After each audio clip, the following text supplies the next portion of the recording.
Well, hello there to all the good people of Ohio and beyond. This is Aaron Knapp, and you're tuned into Unplugged, broadcasting without permission.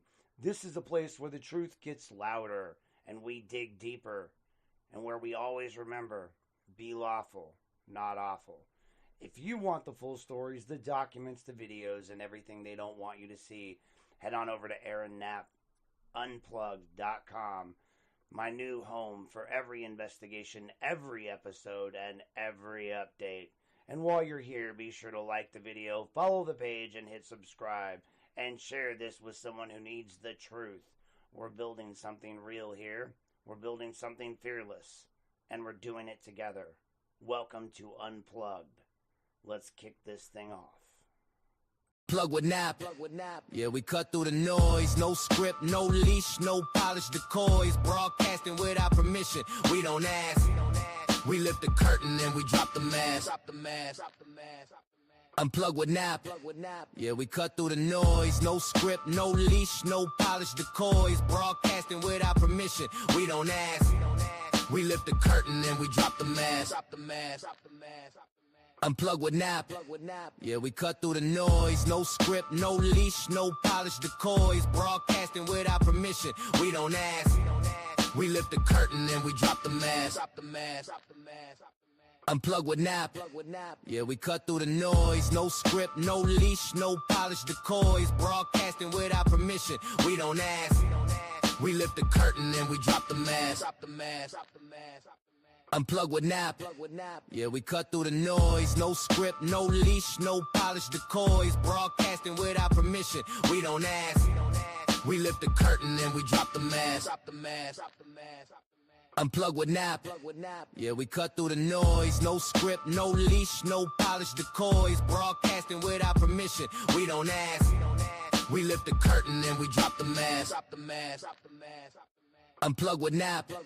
Yeah, we cut through the noise. No script, no leash, no polished decoys. Broadcasting without permission. We don't ask.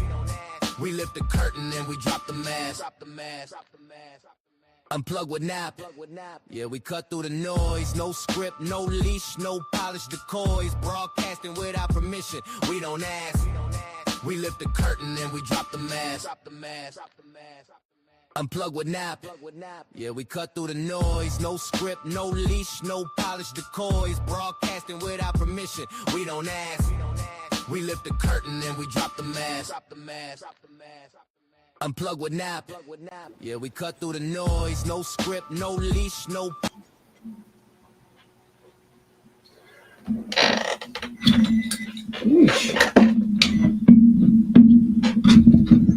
Well, that was a mess up.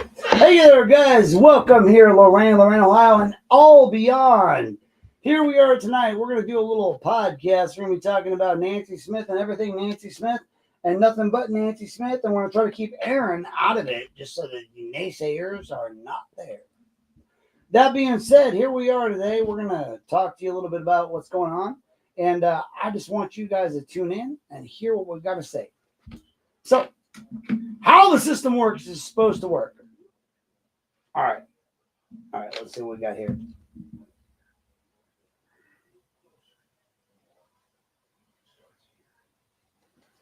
Oh my God, Gary. You know what? I'm not done. So, I'll tell you what. So, how the system failed is supposed to work, and how it failed this case at every single stage. So, before we even touch the claims and the names, we got to talk about Lorain. We got to talk about Head Start. Before we talk about the children, we got to talk about the panic, the police, the courts, the judges, prosecutors, recordings, reversals, exonerations, or the quiet and very uncomfortable question of who knew what and when. We have to do something first, folks. We really do. We have to find out and we have to explain in plain English how the criminal justice system is actually supposed to work, when it's functioning correctly. And because if you really don't understand that, you really don't understand what the rules are supposed to be, right? You can't understand like just how completely they are bent when they're warped. when they're ignored, when they're weaponized for cases. Case by case by case by case. I've acknowledged it. I've documented it from Garen on down. From Garen to Mauricio to me, to others, to Dennis Flores. And this matters because over 30 years now, the public has been told different, right? They've been told different versions of the same company and lie. The mistakes happen, right? Oops. And that, hold on. We got to stop for a second.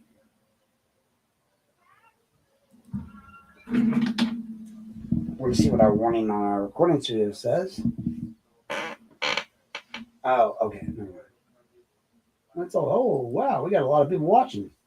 Woo! We don't want to look at that. So, here's the problem is that maybe nobody really knows for sure is that this story is fucking bullshit. Right? Bullshit. Bullshit. What is that? What is the one that everybody loves so much? Bullshit. A bullshit. A bullshit. A bullshit. A bullshit. A bullshit. A bullshit. A bullshit. Well, this case is not complicated, folks. It's layered. It's complicated means it's confusing. Layered means it's buried, right? But it's not. Like this stuff's out in the open. So, in a functioning criminal justice system, everything begins with evidence, right? Real evidence, physical evidence, medical evidence, forensic evidence, corroborated witness. You guessed it, folks, right? What? Evidence. Timestamped, documented, verified. That evidence points to a suspect. The suspect is investigated. The investigation is tested. The prosecution is reviewed. The defense, right? They challenge it. A judge acts on it as a gatekeeper. And jury decides guilt only after seeing everything that passes as legal standards, right? That's the theory, you would think. But hey, whatever. So here is the reality that most people don't like. They do not learn until they or someone they love gets crushed by it, right? It has to take, you have to have your mom, your dad, your brother, your sister, your cousin, your girlfriend, your boyfriend, your husband, your wife, crushed by it. Police do not find the truth, folks. I know it hurts to hear this. They build cases. Prosecutors do not seek the truth, right? They secure convictions. All right? It's not about convictions matter to them as judges. That's all it is. Juries do not see records. They see curated narratives. That's not cynicism, right? It's not. It's just structure. It's the way it is. So that structure can produce like justice when everybody plays their role with integrity. That's when panic, but when panic is introduced to that structure, that little bit of questioning of, well, you didn't do that right. You kind of skip that part. So when fear enters the narrative, the confirmation kind of replaces the investigation. And when careers become attached to those outcomes become a little bit more important than accuracy, right? They need these things to sound a certain way because they don't want to lose their jobs. So once conviction is secured, the entire machine changes direction. It no longer asks what happened. It asks, how do we preserve what already happened? Right? Because nothing that followed in Lorain makes sense unless you actually understood this, like this one point. The system is not designed primarily to correct itself. It's not. It never has been. It's designed to finalize itself, right? It's designed, because it understands that appeals exist and they're narrow. Post-conviction relief exists, but it's brutally limited. Like, and in the grand scheme of things, exonerations exist, but they are rare, politically dangerous, financially explosive, folks. Right? We see it, and institutionally embarrassing. So now let's ask, what about an exoneration? What does that mean? What's an exoneration mean in legal language, in casual language, in any language? In casual language, people use the word exonerated as if it's like simply like meaning someone gets out of prison. Well, that's not what it means, right? You don't just get out of prison. Like you can be released without being exonerated. You can be freed without being declared innocent. You can get out without physically being legally branded as guilty. And that distinction is kind of not academic, right? That distinction controls whether you can sue. That's monetary. So whether you can be compensated, that's monetary. Whether you can legally say you were worthy or wrongfully of conviction, right? Or worthy of conviction or wrongfully convicted. Whether the state exposed or whether it gets to quietly just walk away. Hands clean. An exoneration is not forgiveness. It's not mercy. It's not leniency. It's not parole. An exoneration is a formal legal determination that conviction itself was wrong. That procedurally it was not procedurally flawed, not imperfect, but it was wrong. It was wrong. It was wrong.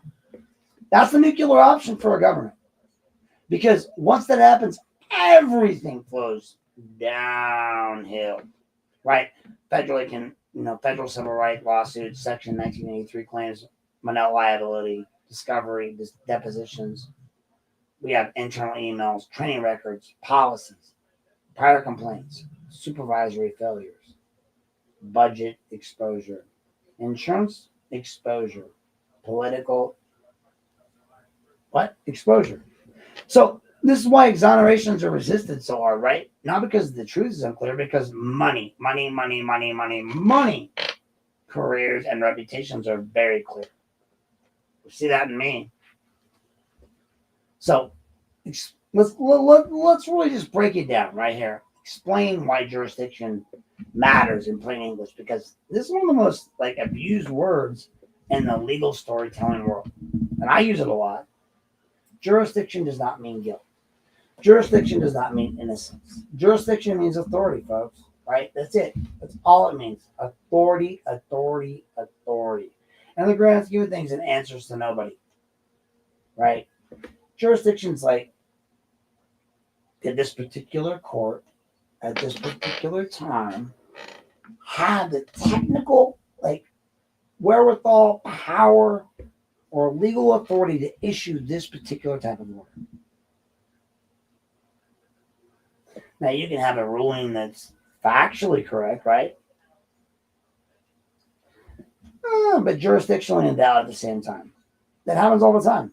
When that happens, appellate courts, they do not say that the lower court was wrong about the facts per se. They say, you used the wrong procedural vehicle.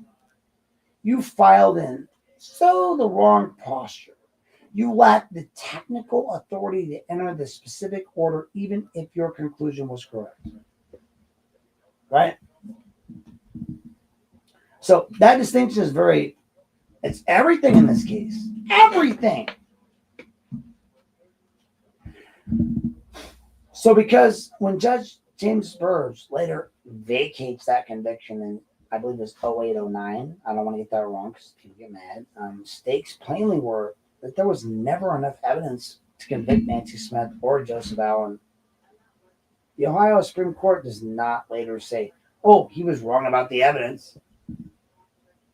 It says he lacked the jurisdiction to enter that specific form of acquittal under that procedural posture. Not factual vindication of convictions. There's definitely not procedural limitation on the one judge's authority, right? That creates a legal sort of purgatory, like Mormons call that moment when you don't accept them as a God, whatever. So where people say that they're physically free, but they're legally unresolved, right? So these people are let out on technicalities, but no decisions made. And that brings us to the final piece you have to understand before we even touch on Lorain. The difference between a court's authority and a prosecutor's authority. Judges rule, prosecutors depose. That's it. Prosecutors have enormous power. They do. Just like Solo, just like JD, just like everyone. Just like, no, Rosenbaum. A prosecutor decides whether cases are filed, whether cases are dismissed, whether convictions stand, whether appeals are pursued, whether exoneration language is entered, whether the state continues fighting, or whether it stops. Like a prosecutor with lawful authority takes formal action and that clears a conviction posture. That's normally the end of the story, right? Like not because the system suddenly becomes compassionate, right? Because there's no compassion in the system, but because the law recognizes finality. The person's status changes, their legal position changes, their rights attach, their civil remedies activate. Now, the state does not it doesn't get infinite do-overs, right? It doesn't get to simply have do-overs because the consequences become inconvenient later, the lawsuit. Well, at least not supposed to. It's not. I don't care what you say, it's not. The layer of due process is, in simple terms, due process means the government cannot jerk you back and forth through legal realities, whether it feels like it, whenever it feels like it, right? Like when the state creates a legal status and you rely on that status, right? You acquire vested rights. We call it vested rights. Remember that. So those rights cannot be arbitrarily stripped away later just because some government entity regrets what it did, right? An old government entity at that. So now we have the effects of an estoppel. Estoppel is the principle that says that when the government induces you to rely on its actions, and you materially change your position because of that reliance. Comics like me. The government cannot later pretend its own action never happened simply to save itself. You can't. And double jeopardy, which at the core of this is supposed to prevent the government from repeatedly hauling someone back into the machinery of the punishment of the same offense after finality has attached in Nancy Smith. Now take all of that. The structure, right? You look at it, you're like, ooh. The incentives, the limits, time limits, right? Ooh. Protections. All these supposed safeguards that were in place to prevent this from happening, but they still did. And now I want you to hold all of that, right? All of that right here in your head while we move straight into the system of learning, right? Because that's where it all starts, right? Because in Lorain, every one of those guardrails is touched. Every single one. Not in one spectacular collapse, right? But slowly, quietly, and procedurally. Over 30 fucking years. And that's what blows my mind. And it all begins not with a crime scene, right? No, because God forbid you actually have a crime scene. Not with medical findings, because no, there were none of those that were good. It damn sure doesn't appear with forensic communication, because there was none. But with a goddamn leaf. A fucking leaf. A goddamn green. What the fuck does a leaf have to do with shit? That being said, we're going to pause right here for station identification. We're on Act 2. From a green leaf to 5 life sentences, folks. How panic replaced proof. That's what we're going to go to next. We're going to go back to the green leaf thought. Like, how does a green leaf, one single thing, become the center of an entire case? We're going to have that when we get back next. So please take your time, listen to our non-paid sponsors. And for the one that we're requesting out there, CamPro, just know, hey guys, if you need a CamPro, go out there and get yourself a body cam. CamPro is the best one that I can advise to, because I use CamPro. I love CamPro. So if you need a CamPro camera, go out and check them out on YouTube, on Amazon, anywhere. I know they're not an American brand. I'm sorry. I apologize. Usually I would absolutely advocate for that, but I'm poor. And unfortunately, the government steals my money. And so I have to go with what's expedient, what's quality, and what's monetarily readily available. And that's CamPro. CamPro is expedient, monetarily available, and it's a beautiful system that never fails me. So if you guys want some great body cam footage, get yourself a CamPro, get the newer versions, put it out there, get it out there, and you'll find it. In the meantime, listen to our upcoming ads here, and we'll go from there.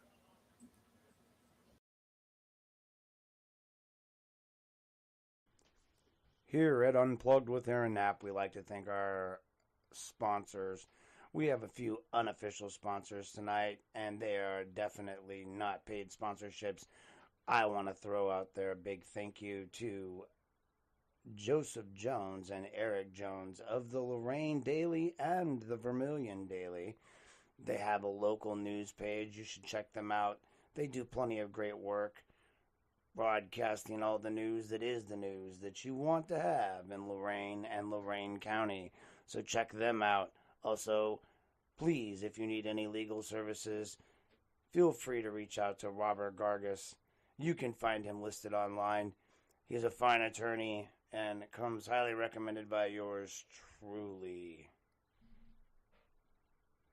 And last but not least, I want to mention D&C Radio. Please make sure you check out one of the up-and-coming internet hip-hop stations and all of their shows. They put on a lot of shows. You have the Never Outdone show. You also have the Eric Bowen show, Speak Up, Speak Out.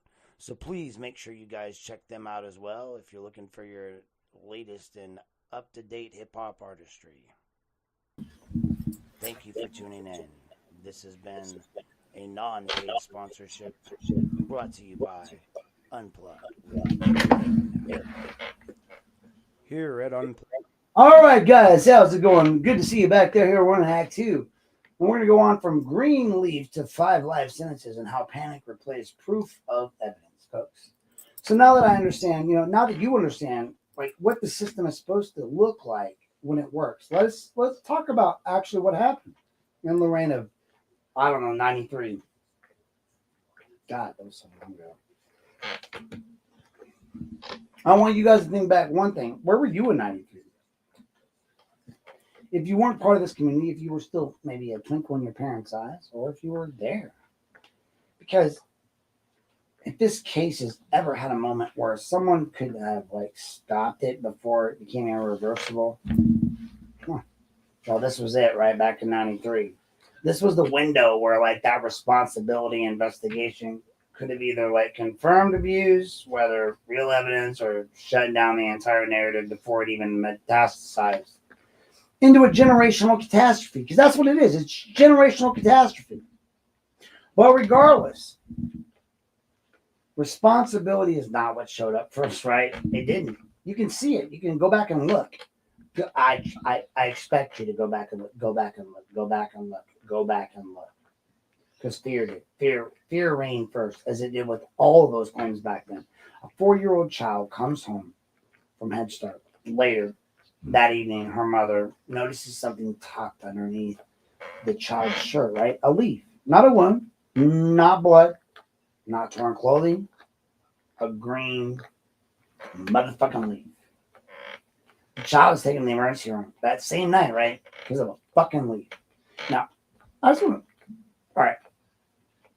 to point out, when I was in 4th grade, 5th grade, somewhere in there, my stepfather and I had a dispute. I was edging the grass yard because he was an alcoholic, and as I've told you in an early podcast, I was chipping away at the grass on the edges to get the grass away. And my neighbors threw rafts on my back, and I chased them, and he saw me leave the yard, and that was worthy of the later demolishing punishment I received was getting in the corner for hours on end at the request of an alcoholic abuser. But anyway, I told them, hey, Mark and Matt, my neighbors, they threw grass on my back, and if the grass was there, it would be there, right? That was the point. But no, he didn't care about that. No. Put me in the corner, let me there until I would admit the truth. So my mom at the liquor store, when I turned around to see she wasn't there anymore, because again, I saw someone leaving. I looked out the window. I got my ass beat. Not fucking. My mom never knew, but it was beat. It was beat the fuck down. Like the piece of shit I was. And anyway,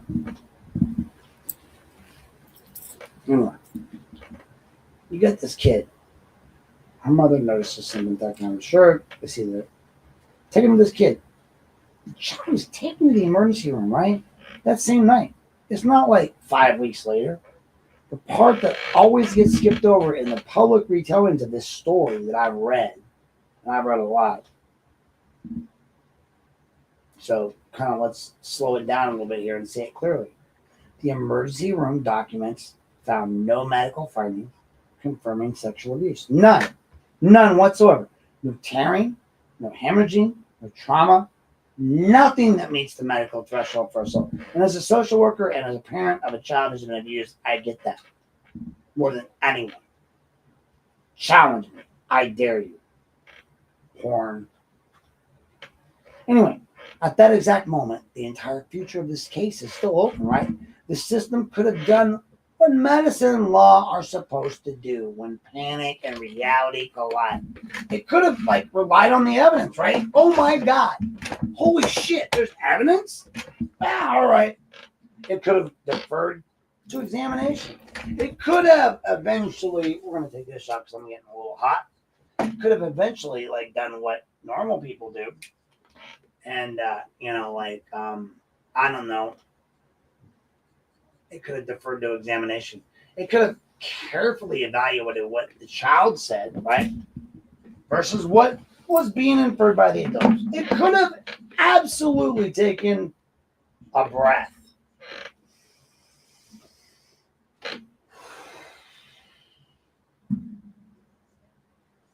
So many of us in Lorain forget that in the key facts, I'm going to say this in an intro, is one of my main things. Look, I get it. Everybody hates that Aaron was a therapist, right? You guys all want to kill me for being a therapist. But look. This is what I said to the guy at the deputy at the prosecutor's office tonight. He inferred I was breaking the law. I know it's backwards, but you'll figure it out, right? I don't know how to do that. So what it says is grounding techniques. Things you can see, 5. Things you can feel, 4. Things you can hear, 3. Things you can smell, 2. Things you can taste, 1. That's one.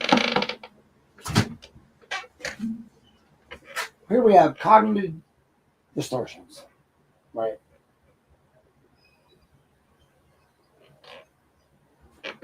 What that says is this. So, polarized thinking, right? That's, you know what? We're gonna do this right so I can actually see. Sorry. To think in extremes, either good or bad, all or nothing, without considering a balanced perspective. Catastrophizing, right? That's a big one. So in mental health therapy, we talk about that a lot. To predict and assume a negative outcome for a future event based on little evidence, right? Happens a lot here in Lorain. Mind reading. To jump to conclusions and negatively interpret the, the thoughts, the behaviors, and the feelings of somebody. Mental filter. You focus on negative detail on a situation or of a situation, and you exclude the other details, those positive parts, the parts that support their claim, then you overgeneralize. You assume that the future experiences or situations, will actually have the same outcome based on the previous events. And they won't, because they don't and they can't. Should statements, right? To think that your behavior or other people's behavior and events must or should or ought to occur a certain way, right? Just social. Personalization, to blame yourself for the actions of others and external events that occur without considering other factors that are out of your control. Blaming, to blame somebody for an event that occurred maybe without considering the other factors or how you might actually have contributed to the event. That's one of my biggest ones. Did I contribute to the event of JD? Yeah, I did. I have to blame myself because I did that. I listened to Hall, I listened to Silo, and I went after the people that I needed to go after. It's my understanding that sign that I was bitching about at Rock on the River actually belonged to a particular individual. Who's that guy over there on the street with the I forget his name, but he has like Campana. That's right. So Mr. Campana, apparently Mr. Campana, who's tried to friend me, who's tried to call me via video chat, who's tried to message me. Yeah, that guy. That guy has like literally tried to engage himself in my life so many times to tell me things. Here's the thing, Mr. Campana. I don't care. Like, oh, I'm sorry. There we go. Like, fuck off, bro. I know, according to rumor, all political aside, legal aspirations, I have no proof of this. It's my opinion, as Tia Hill would say, in my humble opinion, that you were fucking Jennifer. She's part of your little throuple. And if I look at you, if you were that, then what do I look at with the people she was staying with in Arizona? And that's an argument that there was a throuple. And that argument turns into they got tired of her bullshit and kicked her out. So again, all I see here is Jennifer being the problem. You sent the problem to your enemy in JD. You knew he had a connection with her, so you sent her there. Why'd you call me? I don't know you, Campana. I don't fucking know you at all. What the fuck would you call me for? Because I don't know you. Why would you video chat me in the midst of that whole thing with Dog House or Madhouse and the fight and all that? And Tia, what the fuck did you have to do to message me? I don't know you. So I'm gonna look at this. So we go with the mental filter. Like, all you did was focus on the negative. You detailed the situation and excluded the details, such as all the positive parts. You were overgeneralizing. You assume that the future experiences situations that will, have the same outcome based on the same few events. Few events, right? And then we go with should statements. Should statements are you think that your behavior or other people's behavior and events must or should or ought to occur in a certain way, right? And they don't have to. Because you're full of shit. Personalization, to blame yourself, for actions of others and external events that occur without consideration of other factors, and they're out of your control, right? Blaming, to blame someone for an event that occurred without considering other factors or how you might have, maybe contributed to the event, like Madhouse with me. I contributed to the event. I get it. And then unfair comparisons. To compare my achievements or my events with others or standards that are unrealistic without considering that every person is unique.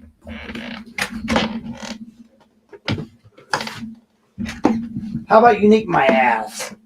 All right, so how about this? How about, yes, I went to Madhouse. Yes, I drank too much. Yes, I do that.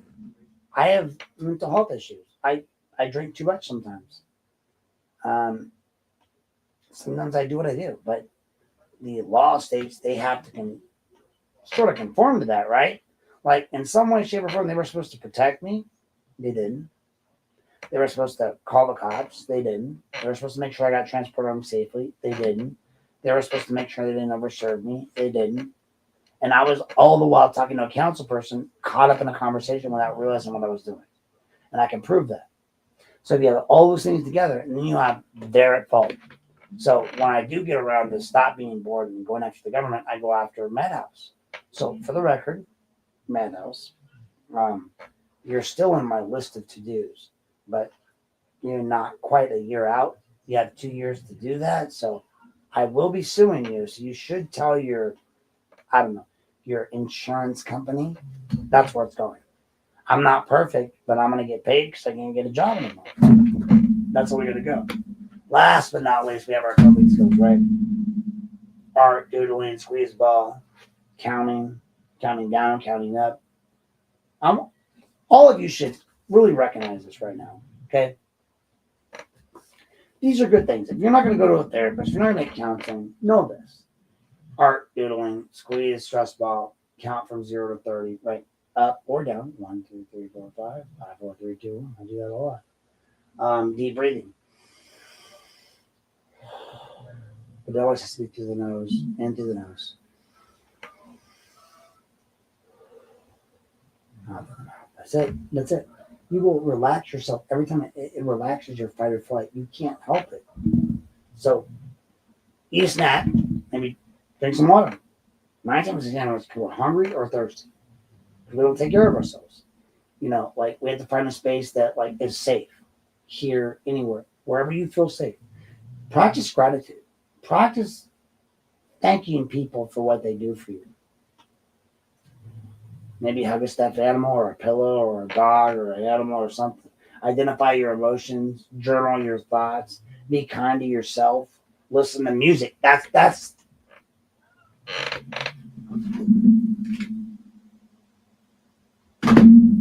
it. Listen to music. It'll help you be happy.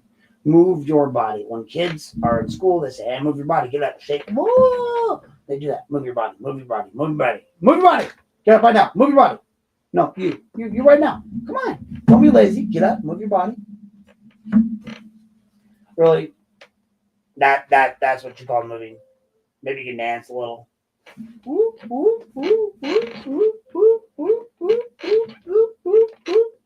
Dude, like, all right, we're gonna do this together. We're gonna all do it together. Watch.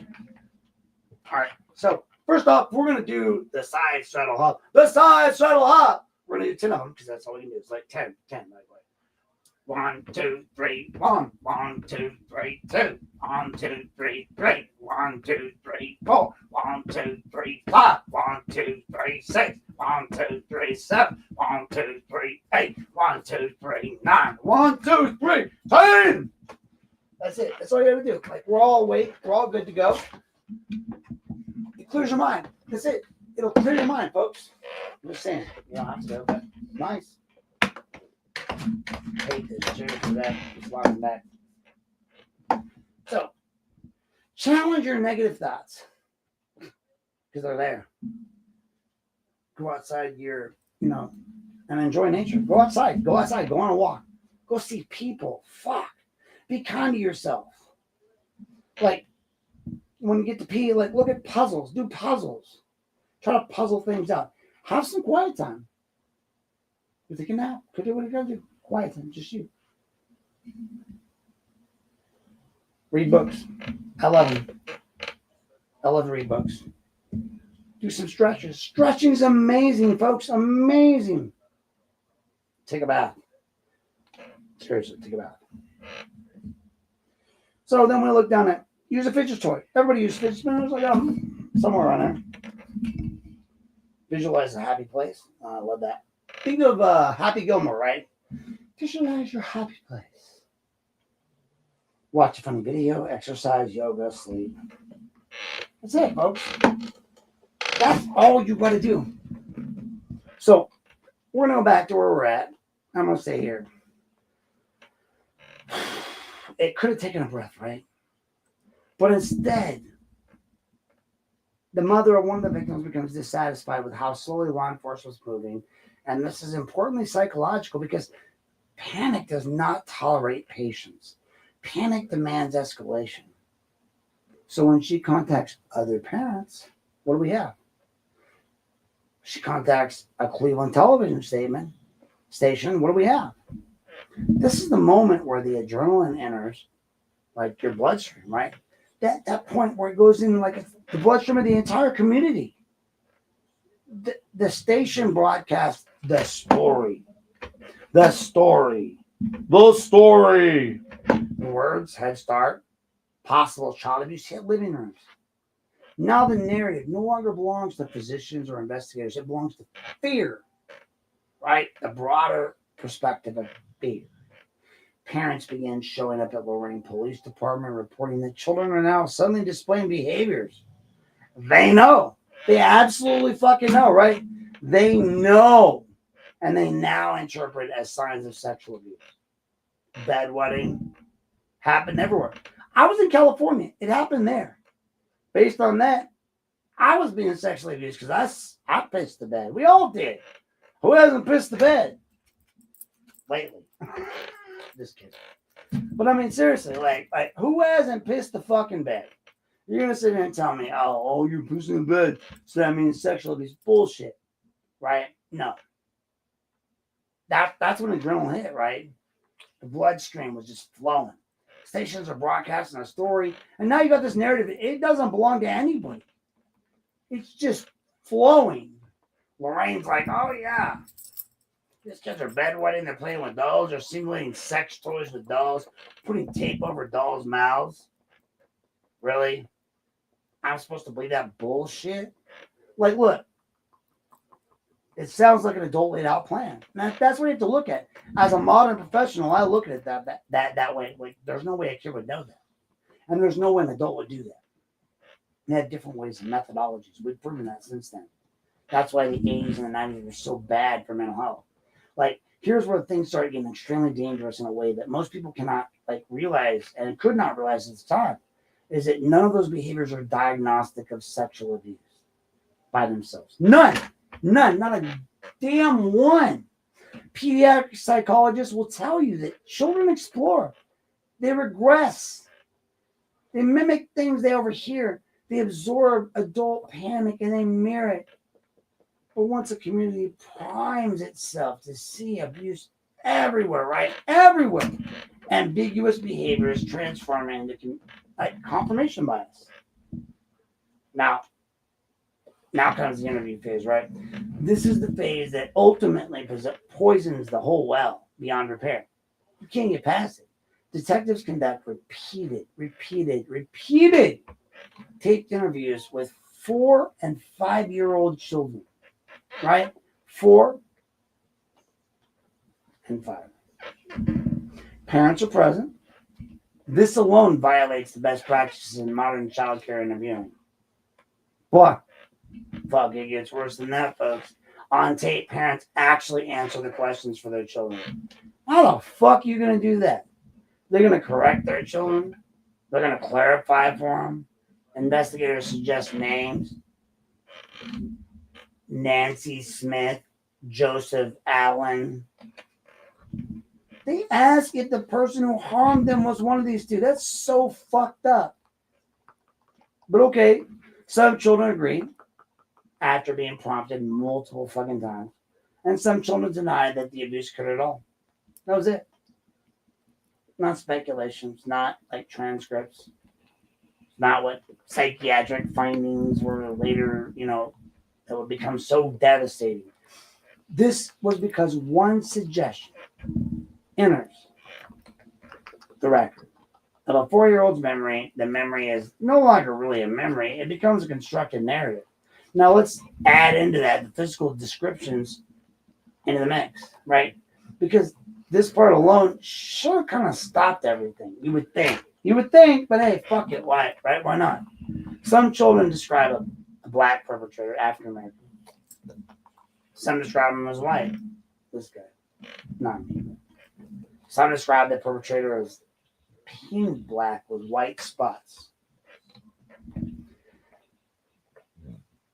All right, I do want to stop right there because there's a small one I want to point out. It's been suggested that that was part of the problem too when you try to paint somebody completely black with black skin, which is now not okay.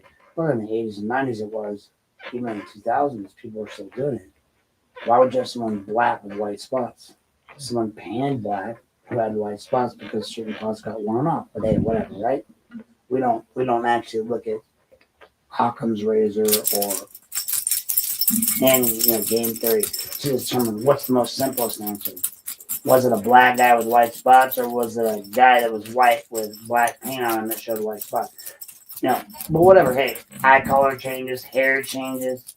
Come on, give me a fucking break. Facial features change.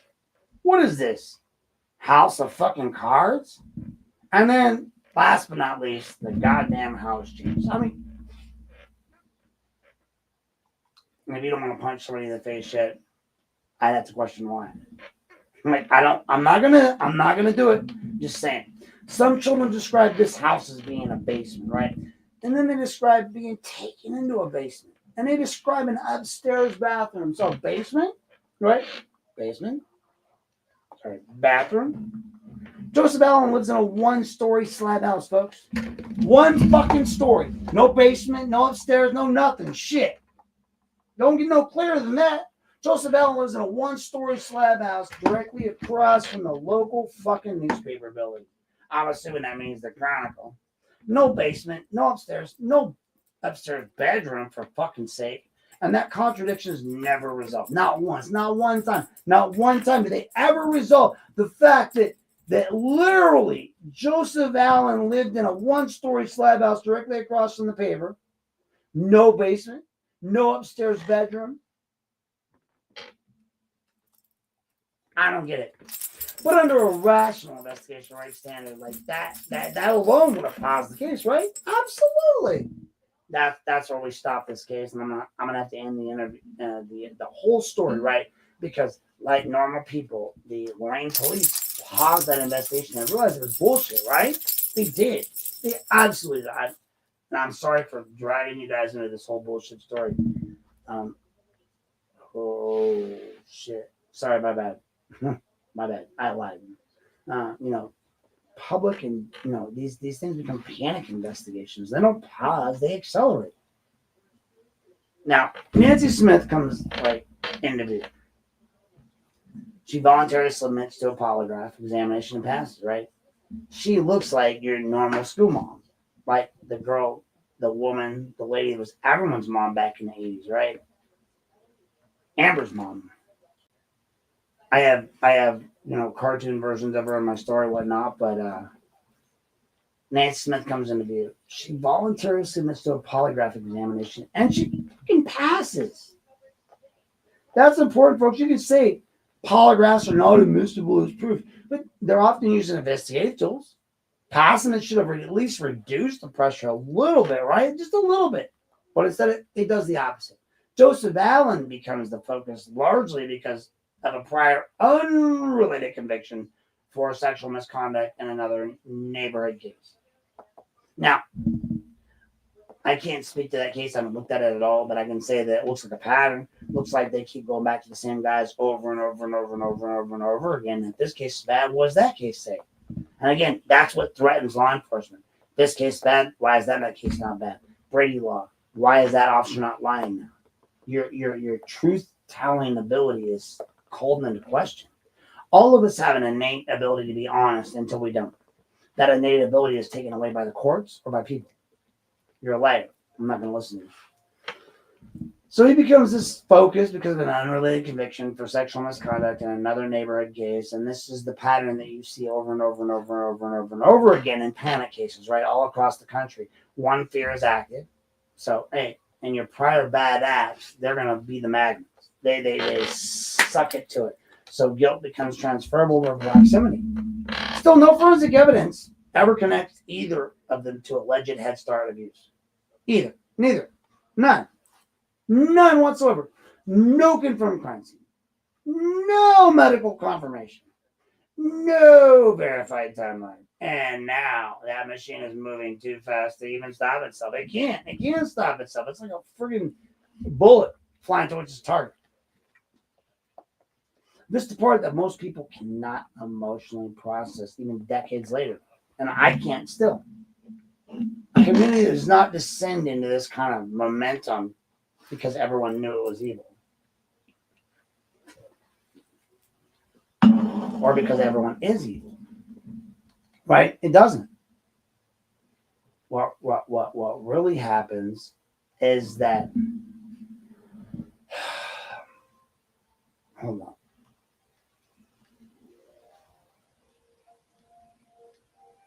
It really descends. It really descends because people are afraid, right? They're afraid, and they hand their critical thinking over to these institutions that are supposed to know better, right? They're supposed to know better. Our government's supposed to know better. And when these institutions fail to apply the brakes when they're wrong, fear becomes that policy. But by this time, folks, the case is so headed towards indictment. It's no longer even about what happened to one child. It's about what happened. It's about what the community kind of believes now, right? Happened to many. The belief is being treated as evidence. That's how you go from a little leaf. I wish to now I thought I hadn't brought a leaf in there to indictments. An upside down pineapple is a leaf. Now, what comes next is kind of how you go from indictments to life sentences. Kind of a big deal, right? So in our next act, like we get into what the jury knew, what they saw, what they never saw, and what a verdict gets engineered without looking at actually what it was. I'm going to apologize to you guys. Again, as always, this is going to be a long one. People said I haven't told the story right. I've told it from my perspective. Tonight, we're telling the story right. You can cut it. You can come back and watch it later. You can shut it off and then come back. But tonight is all about Amber Smith, Nancy Smith, and her mother's case. That's it. That's what we're doing.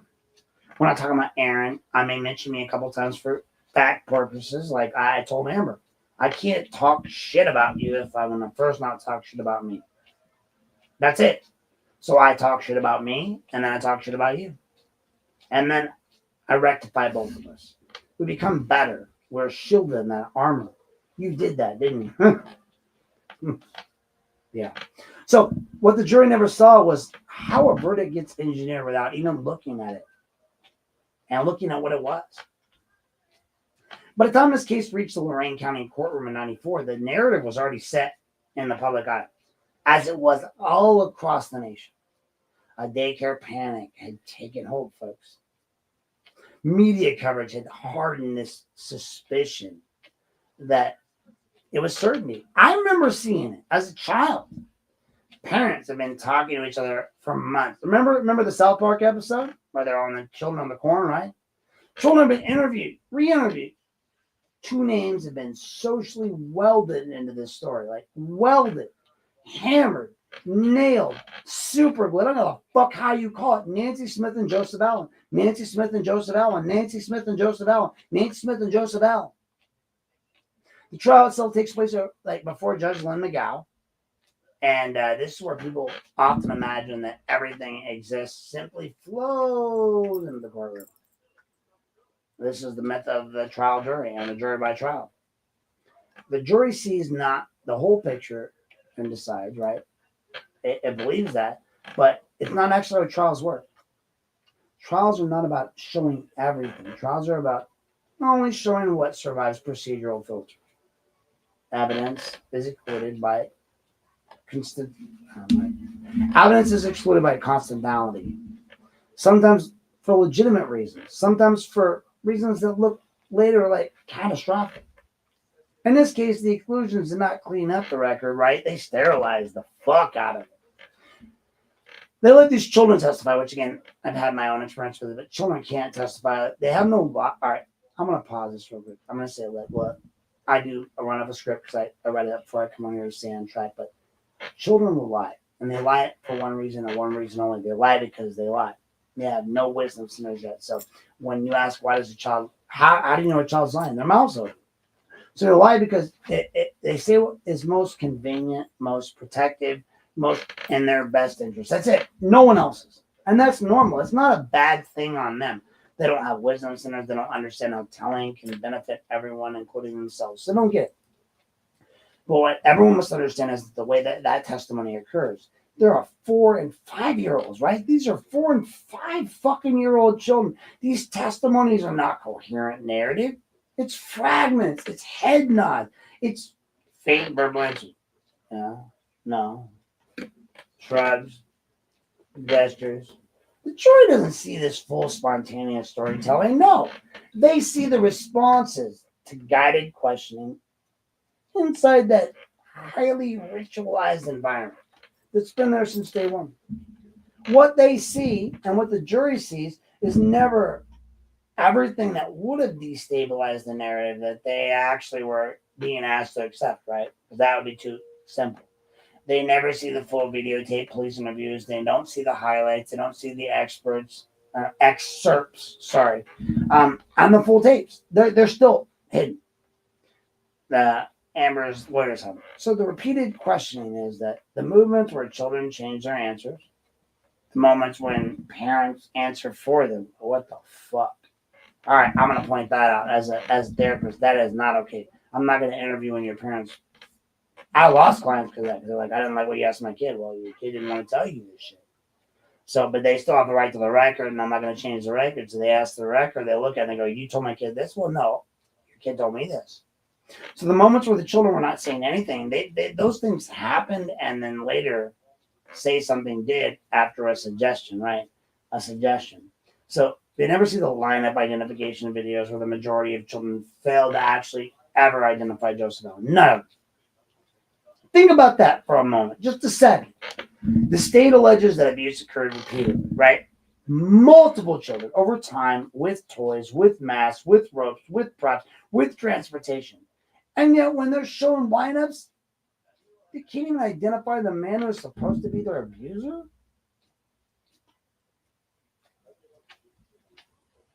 That alone should have fucking detonated any reasonable doubt. Any. But the jury gets to see it, right? They never get to see it. They never see it. They never see it. They don't know. So of course they are going to find them guilty. They never see the transcript showing that some children only named Smith or Allen after investigators suggested those names. That's not a subtle distinction, folks. That is like the difference between memory and implantation. I'm gonna warn you, this is gonna be a long one tonight, so you better buckle in, get your popcorn, your beers, whatever you need to get.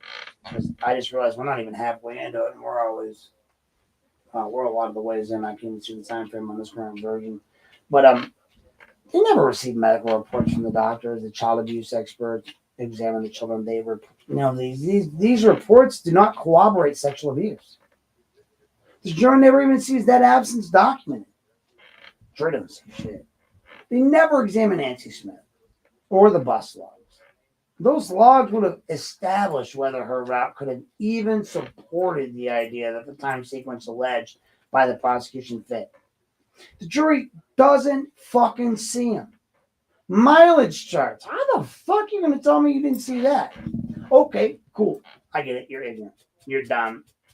You're stupid. You want a conviction. So they never review the children's attendance record. Hey, that would have shown whether they were present or absent, right? Just the teacher's records of here, and whether the gaps match those alleged use timelines, right? The days, everything. They don't see shit about that. Then there's the crime scene, right?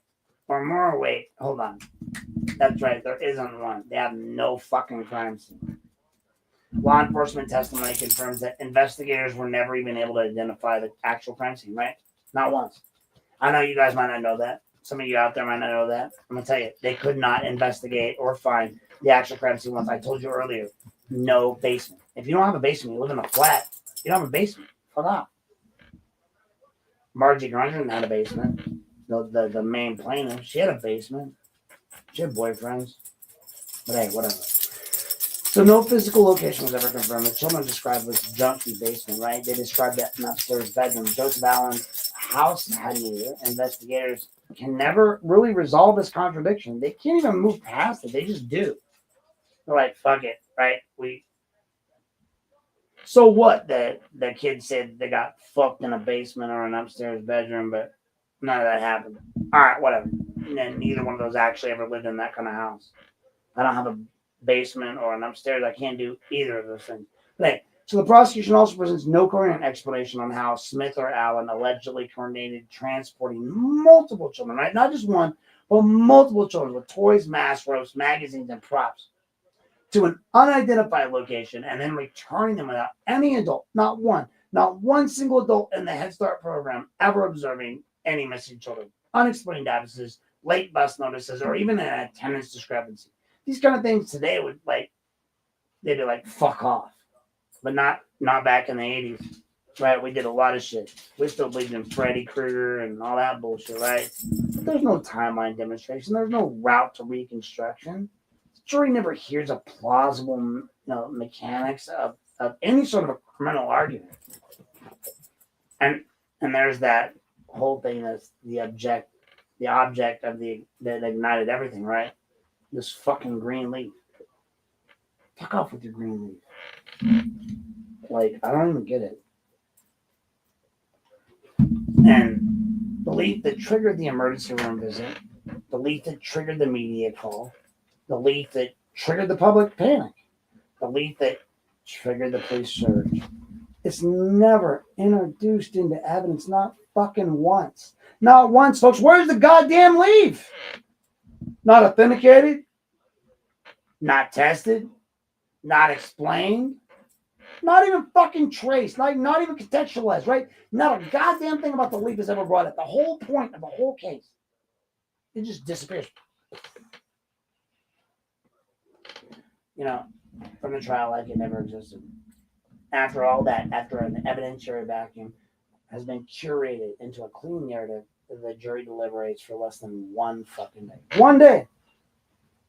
Less than 1 day. And then Nancy Smith, Amber's mom, is sentenced to 30 to 90 years in fucking prison. 30 to 90 fucking years in prison.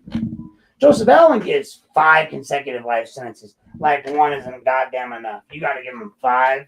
Was he going to die 4 more times after that? Fuck off. That's like asking somebody to continue looking for something after they find it.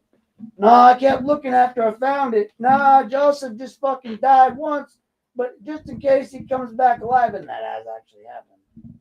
We're going to do 5. And then I said, well, look, you got 4 more, motherfucker. 5. Bud. Think about that. The gap between like what the jury saw, what was actually existed, right, evidence-wise. They never saw interviews that showed contamination. They sure as fuck didn't see the lineups that showed the misidentification. Black man with white spots, 6226, 626226, 67. Anyway, like they never saw the medical reports that showed the absence of physical confirmation. They never saw the logs or the records that tested the timelines and found them to be false. They never saw the contradictory criminal or crime scene descriptions that were reconciled. They never saw any of the original object that started the entire case, right? That stupid fucking leaf. Fuck your leaf. A leaf on the wind. Must piss them off when they watch goddamn Forrest Gump, right? So, there's not a story of jury choosing to ignore the evidence. It's not a story of jury never being allowed to encounter the evidence. It's not even one that would have stopped the verdict from forming the evidence in the first place. This is a story of how wrongful convictions actually happen in real life. Not through motives or movies, not through dramatic courtrooms or confessions, but through quiet execution, through narrative control, through what never gets entered into the room, right? Ever. Once the verdict lands, the public believes that that's the truth, right? Justice was done. The community exhales. People like Patrick Horn or Tom Williams or all these other people, they say, the community, we've exhaled. The panic feels justified, retroactive. Oh, see, I told you, they were wrong. Patrick Horn says, see, Aaron Knapp and Garen Petty were troublemakers. Tia Hill says, troublemakers. They're all troublemakers. But the troublemakers are really you guys. Patrick, you talk a lot of shit for a guy who doesn't say anything. You know, I support most of your LGBTQ causes because I'm a social worker. But you as a human, like the amount of shit you talk, fuck off, dude. For a twig, you talk a lot of shit. And I talked to you outside that block watch meeting that one night when you tried to suck my ass to get fucking whatever. You do you, bro. But stop fucking dicking around on me. Because I don't got shit for you. I'm not running for office anymore. And you're a little bitch. But hey, whatever. I'm sorry. I was going to make this about me, but I did. So, my bad. And in the end, a story jury never is being allowed to encounter the evidence. That would have stopped the verdict always from the first place, informing. Does that wrongful convictions actually happen in real life, folks? You don't want to believe it, but this story is national. Not through movies, not through dramatic courtroom confessions, but through quiet exclusion, through that narrative of control, through whatever gets entered into the room. You believe whatever's in the room, whatever they tell you. Once that verdict lands, the public believes justice is done, right? The community excels, the panic feels justified retroactively, and two human beings begin sentences that will erase decades of their lives. Not just theirs, but their kids. Look at Amber. And you guys can be mad at me. You can be mad that I'm helping her. You can be mad that I support her. You can be mad that I look at her and I see a lens of a young lady who had her childhood stolen. Imagine being at... All right, guys. So watch Julia Stiles and like whatever. I'm not even name them as like Step Up, Step Out, whatever. All these dumbass movies they had about kids in the 90s. And they said, look at this kid. They suffered this pain. It wasn't their pain, but she still became a great dancer. You know, Julia Stiles was Step Up. They do this time and time again. Then you have this woman, Amber Smith, a young woman, and my daughter's age, at a national skating championship. Her mom, before the championship, says, hey, I'm good. You're good. We're all good. Do your best, babe. I love you. I'll call you when it's done. Referring to her criminal trial where they were demolishing her with no evidence. And when Amber got out of that, there was no call. There was no, hey, babe, I know, and I know, but this is it. And then when she got home, there was no people there to help her. Prosecutor's office, White, Rosenbaum, all of them. Even Jack Bradley conveniently forgot about those children. Right? You want us to love your kid, Jack Bradley, in their singing career? What about Amber? Amber could have been like, I don't know, stupid, but she could have been like figure skaters on ice. She could have been doing all these beautiful things. Look at her. When you guys want to know why I helped her, look at her. Like, yes, of course, she's cute. I get that. I get it. She's cute. I would be a fool not to acknowledge that for her age, for her looks, for everything, she's beautiful. And for what she's been through, she's even more beautiful. The fact that you go through that kind of trauma and you come out on the other end looking youthful, I mean, I get that a lot too. But it's not about her. It's about her mom and about what was stolen from her. I talked to my mom tonight for 2 hours. We talked about a lot of things: family, regret, familial regret, everything. All you have to look at no further than this is that a mother was taken away from her daughter and a daughter was stolen away from her. And as a son who only has my mother, I get that. It hurts me inside. That's why I was drawn to this whole story. That's why I don't know how to feel about it. But once that verdict lands, right, the public is always going to believe that the justice was done, right? That's it. It's over. The community exhales. They feel like, oh, that panic was justified. We're good. You know, we should have just arrested everyone at Head Start, right? They exhale retroactively. Two human beings, though, they start this life of no decades of life, right? They erase their life, their kids' lives, everything. And for years after that, the story stays sealed. Nobody talks because there's no internet. There's no nothing to bring it out there, right? Not because it's strong, not because it's not strong, but because reopen it would really be too dangerous to everyone who allowed it to happen, right? Lorain politics, the chief of police, Sal Rivera, as I pointed out on my story, all these people. But the psychiatric collapse of what happens to children when adults teach them what to remember, right? I was talking about my mom this night. Like, I hear your stories, but I know some of them are continuations of your stories and some are my memory. I have almost perfect recall. I have redacted, no, not redacted. I say it all the time. I can't think of it right now, but I have this ability to remember things that I shouldn't, and I do. But by the time the appeals began, by the time the civil attorney started asking these harder questions, right? I just want you to know, like, by the time the Ohio innocent process, all these people came in, like, and experts, people like even me, finally got access to these children that are now older, more verbal, more stable, and further away from the immediate gravitational force of this whole community panic, the whole answer, the scientific structure, the underneath, like the whole underlying purpose of this case begins to start to fall the fuck apart. Excuse my French.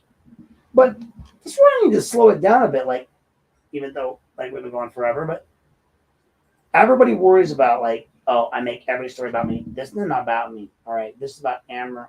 Really, not even about Amber. Like, this is about her mom. Her mom and Joseph Smith got fucked. And if you guys can't see that, if you can't look at what Tony's doing and all these people are doing, I don't give a fuck about. I mean, look, yes, I do give a fuck about what happened with him and that stuff. But now I see it in a broader spectrum. And I can hear someone like Amber who's never had a reason to lie, who has a reason to tell me, I see this, this, and this. I see the good in JD and what he did. I've never said JD's a bad human. And I never will. Nobody's a bad human except for maybe Hitler or Mussolini or a few other, Genghis Khan. We all serve a role in everyone's life and everyone's perspective. So when I look at it from that way, I say, look, like, I'm going to say, I don't judge you. I don't hate JD. I don't, bro. Like, look, I'm going to give you the opportunity to do what Amber wants you to do. So Aiden Fogel said, yo, sorry I said that. Okay, cool. I was easy with that. Like, that's an easy forgive. All you have to say is, I'm sorry I ignored you. It's an easy forgive. Like, you say, Aaron, I'm sorry I forget. I'm sorry I ignored you. You post that online. You send it through Amber. You send it through, I don't know, whoever you trust. Judge Burge, who hates me. I get that what you guys did was really out of, you got enough bullshit going on in your lives. I can accept that.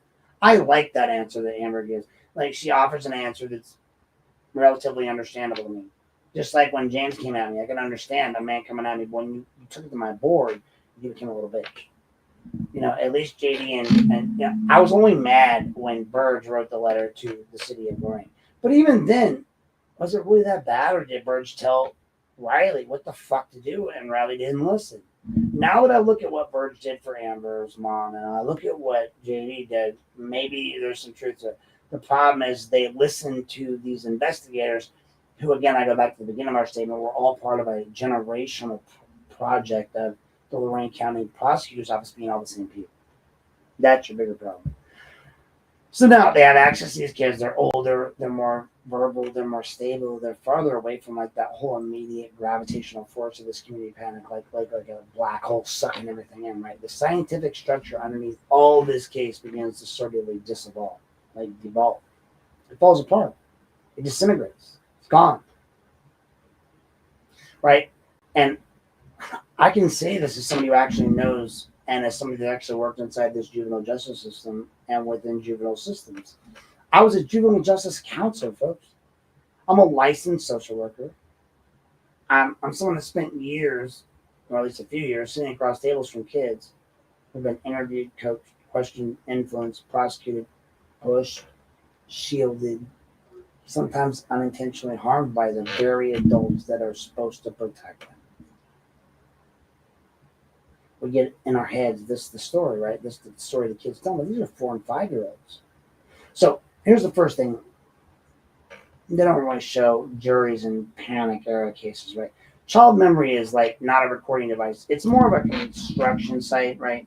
It's shaped by the tone. As I told my mom tonight, it's shaped by the reaction. It's shaped by the reward.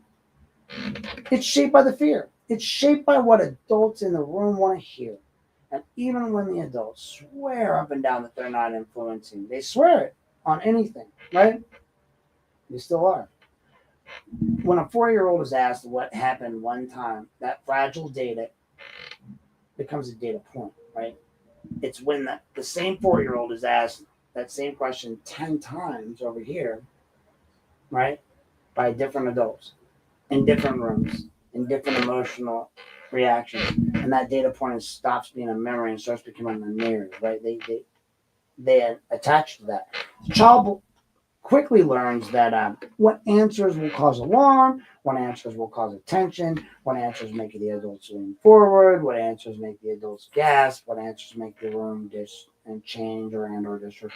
I told it to my daughter's mom tonight, even before doing this podcast. So look, she's looking at that reaction. She says things to you to get a reaction, but for a child that never leaves the house, she sure does a lot that she tells you about to try and get us to fight. But when we talk and communicate, we realize it's not the fucking truth.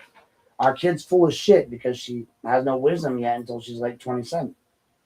Well, maybe a little bit younger as a woman, because women mature much faster than men mentally. But children don't lie in those moments. They adapt. They're scared. But I mean, in the grand scheme of things, years later, you got Dr. Kathleen Quinn from the Cleveland Clinic Foundation. She evaluates multiple children connected with the Lorain Head Start civil litigation. Her conclusions are blunt and deeply uncomfortable to everybody involved, right? Because the interrogations were coercive. The questioning was leading. She saw the tapes. The inconsistencies between what children reported in the interviews and what they later told their parents were never, ever, ever properly reconciled. The memory contamination was not a possibility. It was a finding. It's like ridiculous. From a clinical standpoint, this is devastating, right? And I know this because I'm a clinical provider. I got a back door on the wall, like DSM-5, right? No, there.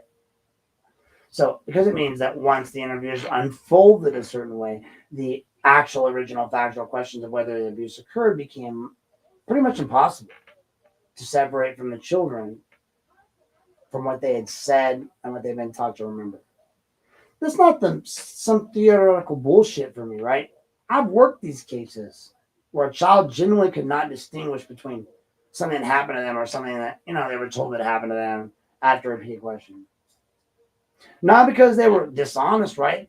But because their developing brains integrated that narrative into their memory structure. It happens. I've done it. Now, later that on top of what that panic does to adults, right? These parents were not malicious necessarily. Maybe one was. Maybe Margie Grundon was. I don't know. Because here, through the rumor mill, she did this to the people. Other victims have shown up. Maybe you should look into that.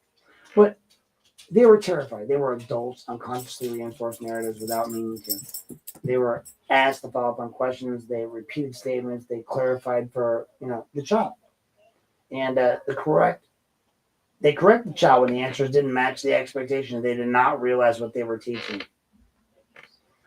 That's the most modern forensic child interviews don't. Right? They look nothing like most modern ones don't look anything like what happened back in the day in Lorain or in '93. Today interviews are structured. They minimize any sort of suggestion whatsoever. Parents are never allowed in for any reason. Repeated interviews are restricted for a reason because leading questions and documented for a reason. Like they lead the child to do what they are told to do. Those safeguards exist precisely because of what happened in cases like the Nancy Smith case. That's it. Dr. Quinn's conclusions mirror that national experts will later identify across the United States, from Bakersfield, California, all the way to the East Coast in Ohio, that daycare panic prosecutions, the McMartin preschool, Little Rascals, Jordan, Minnesota, entire cases were built on layered narratives. They were narrative constructions rather than independent memory call. And once the panic subsided years later, juries across the country were left looking at verdicts that science no longer supported. That's the problem, right? This is the point where people often misunderstand how wrongful convictions persist. They imagine that when experts finally say the interviews were flawed, the system simply resists. It does not. The system resists because by that point, a verdict already exists. Careers are already tied to it. Official narratives are already sunk into public consciousness.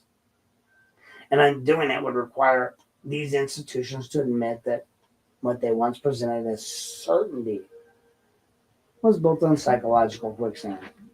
And if you were born in the 80s, you know what quicksand means. Oh my God, we're going to die from it. None of us are going to die from it. But the juvenile justice side of things, I can tell you, like, something else kind of matters here. When a child enters the system under the label of victim, that label can be sticky. It shapes services, it shapes therapy, it shapes case plans, it shapes how every professional interacts with them afterwards, right? Even when doubts arise later, the original label continues to influence how information is interpreted. Everything filters to that what came first, right? The what came first. So everybody who looked at Amber would think that what came first. That's exactly how entire belief systems survive, by being like so long for being long after their foundational like systems collapse. By the time Dr. Quinn by the time Dr. Quinn's documents all of these failures, the damage is already historical. The convictions already exist. The sentences already exist. The public memory of the case has been set in stone for 10 fucking years, over a decade. And at that point, science no longer just a challenge a case, right? It's not challenging a case. It's challenging identity. It's institutional identity, community identity, professional identity. Like, it just goes on and on and on and on. And the legal system does not surrender that easily. So anyway, I know we're here at Act 5, and I need to take a quick break for station identification, and we'll be right back. We're going to go into the next stage, which is Judge Burge and the unread record, and when the bench finally sees what the jury never did, right? And why the state left them in limbo anyway. I want you guys to share this with your friends. I know this is a long one. It's going to be a long one. And you can come or go as you please, because it's going to be here forever. That being said, invite your friends now to learn what's going on right now. Because right now, you're getting the entire story that I've dug out to date, and why I'm doing what I'm doing, and why none of your opinions on me or Amber or anyone matter. All that matters is that Nancy Smith be adjudicated and continue to be free. Plugged with Aaron Knapp, we like to thank our sponsors. We have a few unofficial sponsors tonight, and they are definitely not paid sponsorships. I want to throw out there a big thank you to Joseph Jones and Eric Jones of the Lorain Daily and the Vermilion Daily. They have a local news page. You should check them out. They do plenty of great work broadcasting all the news that is the news that you want to have in Lorain and Lorain County. So check them out. Also, please, if you need any legal services, feel free to reach out to Robert Gargas. You can find him listed online. He's a fine attorney and comes highly recommended by yours truly. And last but not least, I want to mention D&C Radio. Please make sure you check out one of the up-and-coming internet hip-hop stations and all of their shows. They put on a lot of shows. You have the Never Outdone show. You also have the Eric Bowen show, Speak Up, Speak Out. So please make sure you guys check them out as well if you're looking for your latest and up-to-date hip-hop artistry. Thank you for tuning in. This has been a non-paid sponsorship brought to you by Unplugged with Aaron Knapp. Unplug with Nap. Yeah, we cut through the noise. No script, no leash, no polish decoys. Broadcasting without permission. We don't ask. We lift the curtain and we drop the mask. Unplug with Nap. All right. Good afternoon, and good evening, and good morning, and good night to everybody out there. I know you guys, it's kind of a long one. Wherever you're watching today, however you're watching today, tomorrow, the next day, whenever you're watching, understand this. This is Act 5, Judge Burge and the unread record, when the bench finally sees what the jury never did, right? And why the state left them in kind of a limbo anyway, right? So by the mid-2000s, the Lorain Head Start case is no longer just a criminal story. It's now a civil story. It's a psychiatric story. It's a media story. It's a reputational story. It's quietly it is becoming a liability story. Families of the complaining witnesses have already pursued civil actions against Head Start and the program itself. Those cases result in multi-million-dollar settlements and then judgments. But the criminal convictions remain frozen in time. No retrial, no forensic re-examination. No jury has ever reconvened to test the original jury was ever allowed to see. Okay. So that, my friends, is why we end up with ourselves in a position where Nancy Smith and Joseph Allen have for years sat in prison, while other parts of the system financially acknowledge the failure without ever even touching the verdicts, right? That created the failure. And that contradiction alone should have raised like some silent alarms across the legal world or office involved. You can't quietly pay out massive civil settlements tied to investigative collapse while loudly maintaining absolute criminal certainty. These two things can't exist or coexist, honestly. They can't. They can't. They just can't. In 2008, 2009, 8, 9, I know there's some, I get it. We all make mistakes. A change finally occurs, right? James Burge, and again, I have a problem with him because he's an ass that wrote a letter that I don't like, but whatever. He becomes a Lorain County Common Pleas judge, and Burge does something that most judges will never, ever do, right? He actually looks backwards. Not at the headlines, not at the summaries. He looks back at what, people say that the case was about. And I respect him for this. I don't like him for what he did to me. He can fuck off for that. That letter he wrote, James Burge, you can eat a dick. That being said, for this, which I didn't know at the time, you can pull it out. I feel kind of bad about it because I'm selfish. I wanna be mad about me, not just him. But Burge went deep, right? He went deep as deep as can get. In 08, he made a challenge that finally occurred, that James Burge, he is he does something that most judges will never do ever in their entire history. He actually looks into that backwards case. He doesn't look at the headlines. He doesn't look at the summaries. He doesn't look at what people say the case is about. He looks at the supposed record, right? He looks at the interview tapes. He looks at the lineup videos. Oh God, those are bad. He looks at affidavits from witnesses who were never called. He reviews memoranda assembled by the Ohio Innocent Project, and he sees what the jury never did, right? He sees what he sees. It's kind of devastating. So in June of 09, he issues a ruling that detonates the legal narrative, right? I don't know this ruling because in 09, I was still in maybe California or Idaho. But James Burge issues a ruling that I'm aware of that detonates the legal narrative that the state has defended for over a decade. So over 10 years since 93, he vacates his convictions. Not modifies the sentences, right? He doesn't grant parole. He vacates the convictions entirely. He says these never should have happened. He states on the record that there was never sufficient evidence to convict Nancy Smith or Joseph Allen in the first place. And I just want you guys to let that land for a minute. Sit with it. He says they were never, I'll repeat that. So I want to repeat that again. I'm going to say this. In 09, Judge Burge issues a ruling that detonates the legal narrative the state has defended for over 10 years, a decade. He vacates the convictions, not modifies the sentences, not grants parole. He vacates the convictions entirely, vacates them entirely. He states on the record that there was never sufficient evidence to convict either Nancy Smith or Joseph Allen in the first place.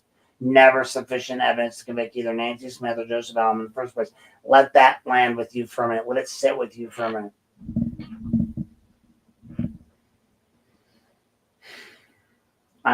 I did. A common pleas judge looks at the full record, right? And he says the evidence was never enough to convict him at all. Not later, not weakened, not marginally, not questionable, never enough, right?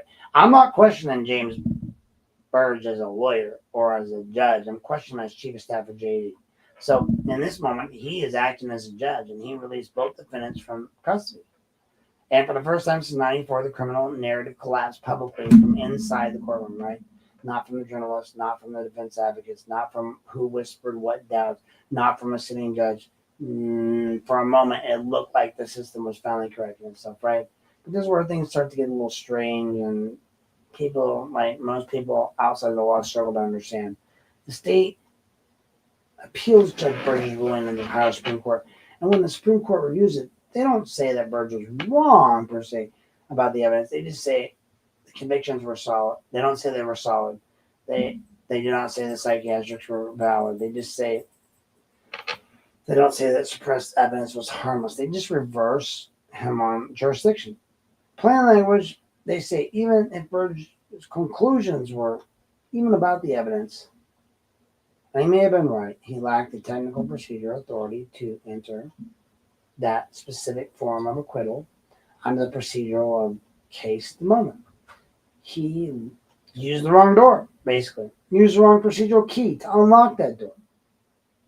That's where the system breaks into like a way that most systems can never expect it to, because what happens next makes no intuitive sense at all. The Supreme Court overturns Burge's ruling on jurisdiction, right? They don't order Nancy Smith or Joseph Allen back to prison. They just do not reinstate the physical custody. They do not direct reincarceration. They do not set a new trial date, and they do not declare the original verdicts factually valid. Instead, the state leaves them sort of just free. Whatever, right? What the fuck ever. Out. We're out. They're not acquitted. They're not exonerated. In Grandscape, they're not even reconvicted. They're just not sent back to jail, not returned to custody. Nothing, right? Just nothing. Just unresolved. Like, what the fuck ever. This is a legal purgatory. From the outside, most people would assume that, well, once a higher court reverses something, that the prior status simply snaps back into place, right? That's not what happened here, or what happens in anyone. The Supreme Court says Burge could not do what he did procedurally, but it offers no clean replacement outcome for the facts. So Smith and Allen exist in a bizarre sort of in-between state, like they either exist or they don't, like Schrodinger's cat. They are physically free from a judgment because a judgment released them, but they're legally branded still as convicted because the higher court says the acquittal posture was unauthorized. That's where the cruelty becomes sort of invisible. Like, they're out of prison, right? But they cannot say they are innocent in the legal sense that triggers compensation. They cannot say wrongful imprisonment. They cannot say wrongful imprisonment relief under Ohio law. They cannot cleanly sue for what happened. They can, however, they cannot fully restore their status. They cannot fully be free without that vindication, right?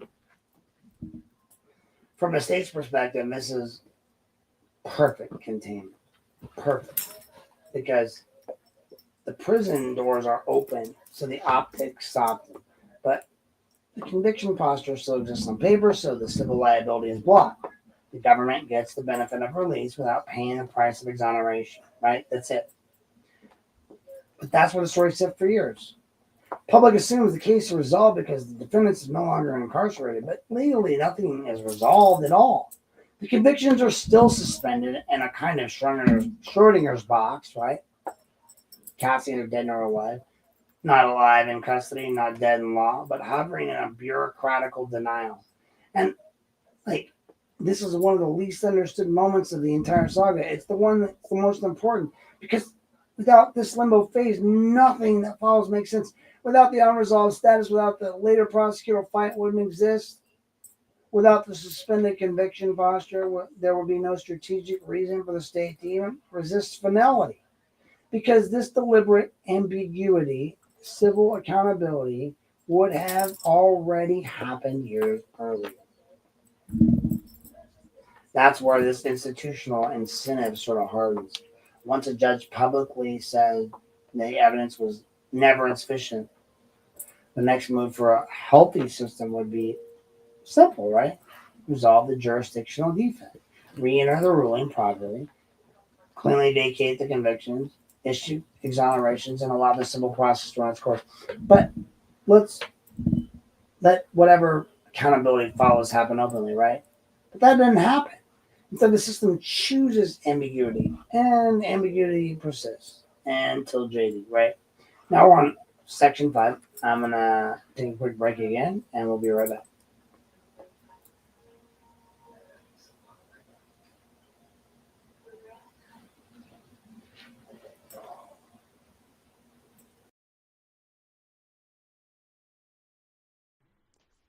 Here at Unplugged with Aaron Knapp, we like to thank our sponsors. We have a few unofficial sponsors tonight, and they are definitely not paid sponsorships. I want to throw out there a big thank you to Joseph Jones and Eric Jones of the Lorain Daily and the Vermilion Daily. They have a local news page. You should check them out. They do plenty of great work broadcasting all the news that is the news that you want to have in Lorain and Lorain County. So check them out. Also, please, if you need any legal services, feel free to reach out to Robert Gargas. You can find him listed online. He's a fine attorney and comes highly recommended by yours truly. And last but not least, I want to mention D&C Radio. Please make sure you check out one of the up-and-coming internet hip-hop stations and all of their shows. They put on a lot of shows. You have the Never Outdone show. You also have the Eric Bowen show, Speak Up, Speak Out. So please make sure you guys check them out as well if you're looking for your latest and up-to-date hip-hop artistry. Thank you for tuning in. This has been a non-paid sponsorship brought to you by Unplugged with Aaron Knapp. Unplug with Nap. Yeah, we cut through the noise. No script, no leash, no polish decoys. Broadcasting without permission. We don't ask. We lift the curtain and we drop the mask. Unplug with Nap. Yeah, we cut through the noise. No script, no leash, no polish decoys. Broadcasting without permission. We don't ask. We lift the curtain and we drop the mask. Unplug with Nap. Yeah, we cut through the noise. No script, no leash, no polish decoys. Broadcasting without permission. We don't ask. We lift the curtain and we drop the mask. Unplug with Nap. Yeah, we cut through the noise. No script, no leash, no polish decoys. Broadcasting without permission. We don't ask. We lift the curtain and we drop the mask. Unplug with Nap. Yeah, we cut through the noise. No script, no leash, no polish decoys. Broadcasting without permission. We don't ask. We lift the curtain and we drop the mask. Unplug with Nap. Yeah, we cut through the noise. No script, no leash, no polish decoys. Broadcasting without permission. All right, guys, I apologize for that little break, but I got to grab something to eat. So, I got a little pizza here. We're going to have that pizza while we talk, but because I'm crashing.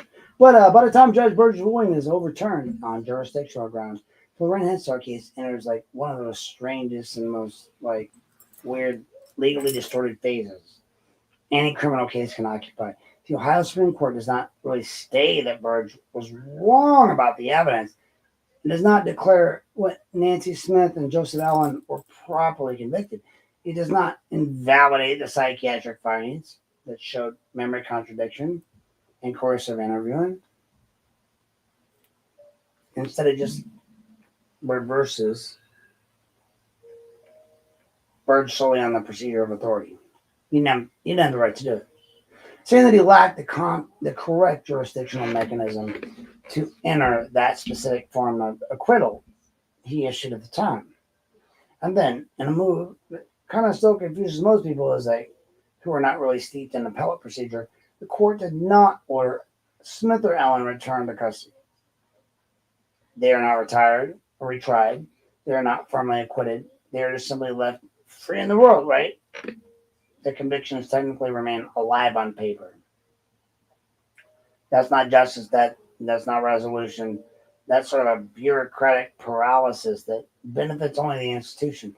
Because as long as the convictions technically stand, the state avoids triggering the full machinery of wrongful imprisonment and the law and the civil rights of accountability, right? Lawsuits.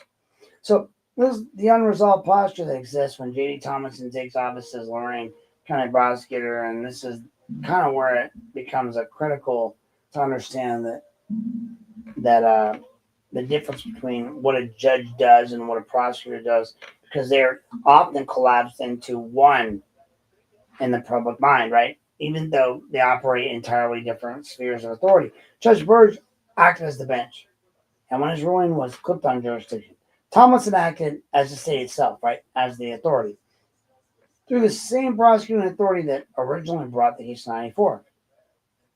That distinction, is like everything.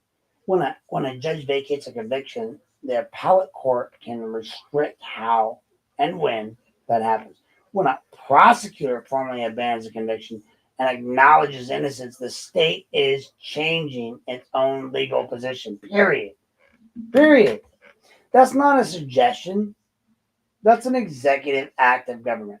At some point during the Thomason tenure, the unresolved legal position of Nancy Smith's conviction becomes impossible to continually defend in good faith.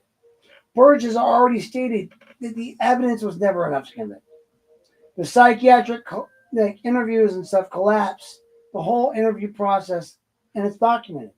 The suppressed lineup videos, the interview tapes, the medical reports are known. The investigative files are no longer defensible in any honest legal analysis. But hey, as long as the conviction technically remains on paper, Nancy Smith cannot access wrongful imprisonment compensation under Ohio law. She cannot fully clear her name and cannot fully pursue the scope of civil accountability that innocence unlocks, right? The limbo protects the government, not her. Now, Tomlinson takes that step and finally breaks that limbo. He formally clears, right? That's it. All he did was formally clear the wrongful prosecution, or he formally clears the remaining conviction posture of Nancy Smith through prosecutorial action. It's not symbolic, it's not rhetorical. It's just the state of Ohio acting through its authorized prosecuting officer, formally conceding that the conviction itself should no longer exist. This is what transforms this physical release into, so to speak, legal innocence. It's what converts an unrestricted into a legal binding legal reality, right? Rights are attached, wrongful imprisonment.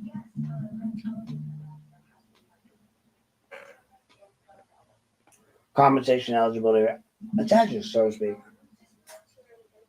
Well, municipal Manila liability exposure attaches to itself too. That's money. Discovery, depositions, internal records, training manuals, supervisory failures, they all come back into play. This isn't the moment that truth becomes expensive, right?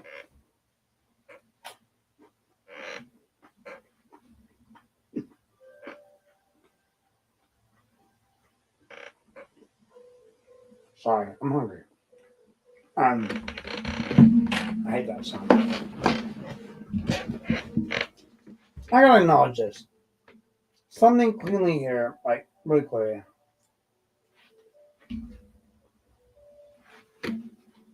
People tend to distort motives, right? And they don't understand how uncomfortable neutrality actually is.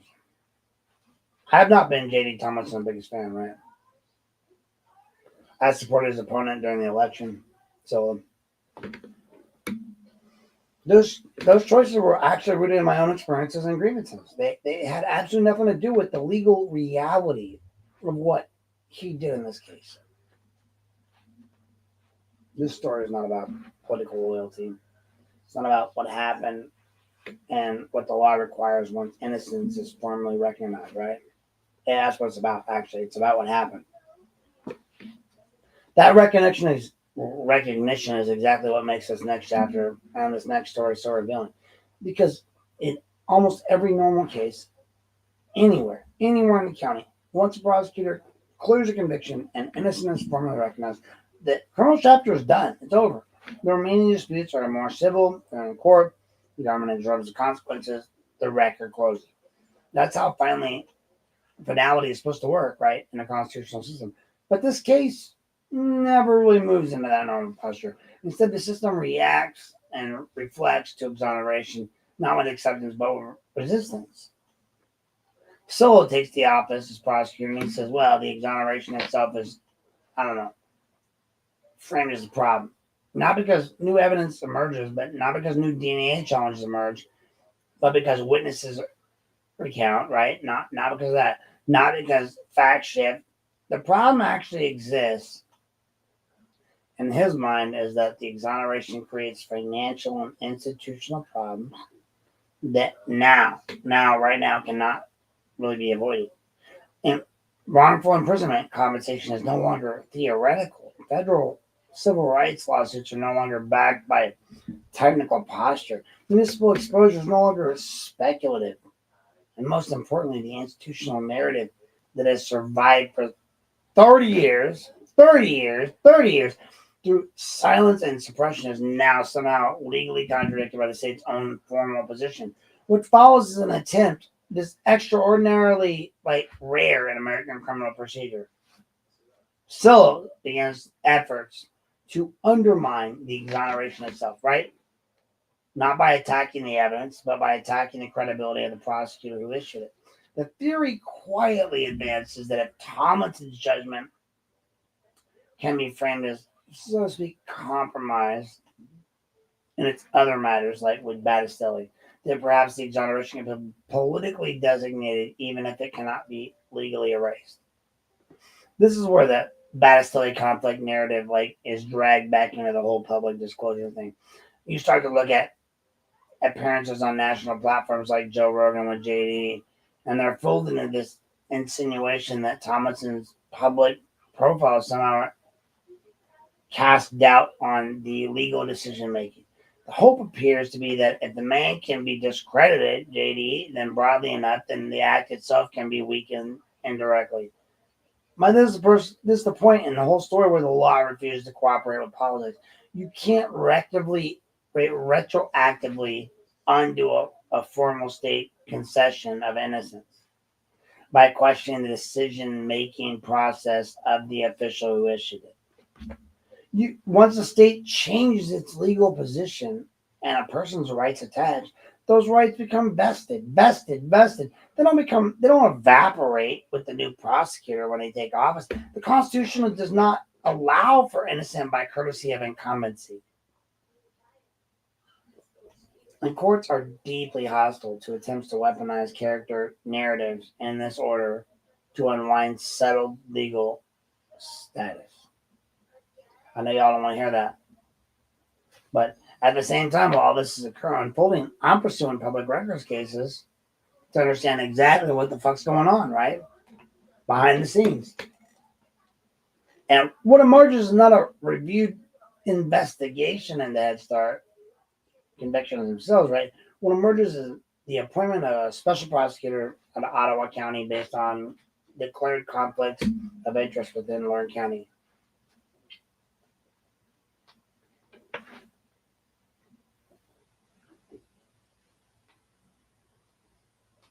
Well, folks, that appointment is real. Documented. It's court ordered. When the records tied to this special prosecutor are finally released, they confirm exactly where the whole focus has been. Not on Nancy Smith, not on Just Fallon, not on the evidentiary collapse of the 94 case. It's back on Thomas and himself. Oh, and the Battistelli settlement again.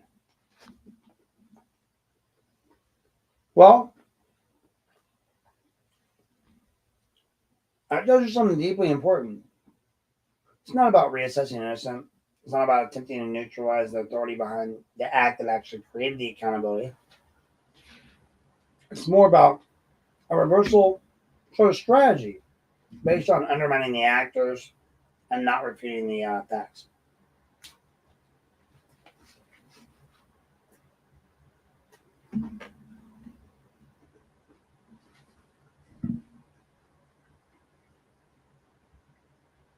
Apologies.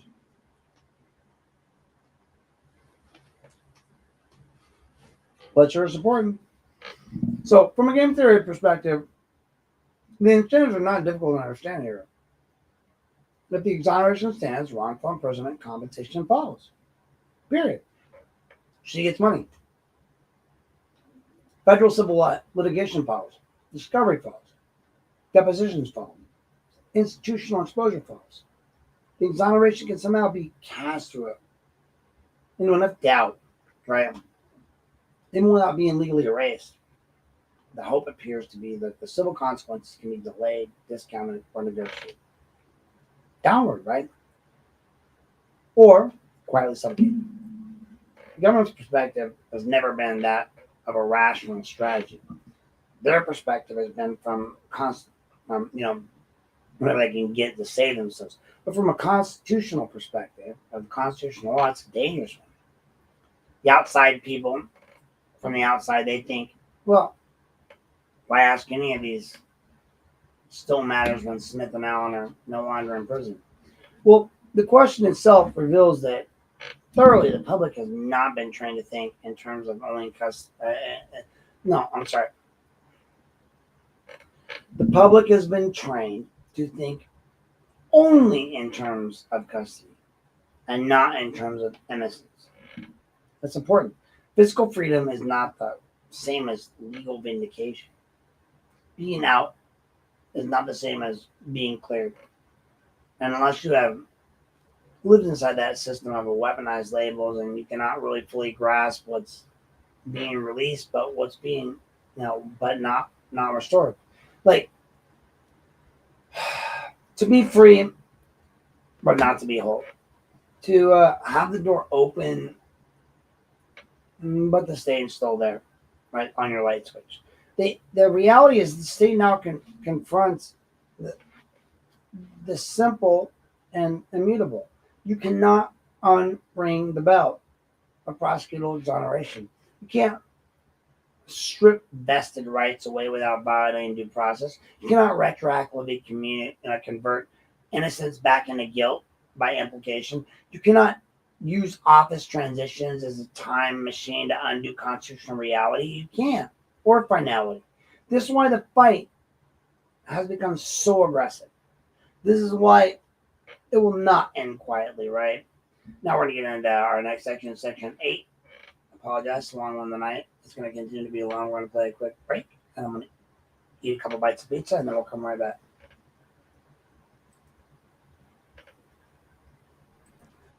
Here at Unplugged with Aaron Knapp, we like to thank our sponsors. We have a few unofficial sponsors tonight, and they are definitely not paid sponsorships. I want to throw out there a big thank you to Joseph Jones and Eric Jones of the Lorain Daily and the Vermilion Daily. They have a local news page. You should check them out. They do plenty of great work broadcasting all the news that is the news that you want to have in Lorain and Lorain County. So check them out. Also, please, if you need any legal services, feel free to reach out to Robert Gargas. You can find him listed online. He's a fine attorney and comes highly recommended by yours truly. And last but not least, I want to mention D&C Radio. Please make sure you check out one of the up-and-coming internet hip-hop stations and all of their shows. They put on a lot of shows. You have the Never Outdone show. You also have the Eric Bowen show, Speak Up, Speak Out. So please make sure you guys check them out as well if you're looking for your latest and up-to-date hip-hop artistry. Thank you for tuning in. This has been a non-paid sponsorship brought to you by Unplugged with Aaron. Unplug with Nap. Yeah, we cut through the noise. No script, no leash, no polished decoys. Broadcasting without permission. We don't ask. We lift the curtain and we drop the mask. Unplug with Nap. Yeah, we cut through the noise. No script, no leash, no polished decoys. Broadcasting without permission. We don't ask. We lift the curtain and we drop the mask. Unplug with Nap. Yeah, we cut through the noise. No script, no leash, no polished decoys. Broadcasting without permission. We don't ask.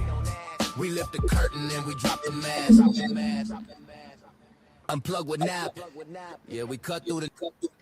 All right, guys, welcome back. Act 7 here on what the state cannot undo an exoneration, vested rights, something in the law we call the estoppel, and functional double jeopardy in plain English, folks. So, when you strip away the politics, the personalities, and the elections, the institutional egos, the social media noise, the legal question at the center of all of this fight is actually very simple. Really simple, actually, kind of crazy. Once the state itself formally declares that a person is innocent after conviction, can it later change its mind? Can it take the innocence back simply because a new prosecutor took office? Or because the consequences of that innocence became suddenly inconvenient for the state? Money. Well, that answer on the grand scheme of things in plain English is no, it can't. And there's reasons why it can't reach into the deepest prosecutions. Like, these are protections that are built into constitutional law, folks.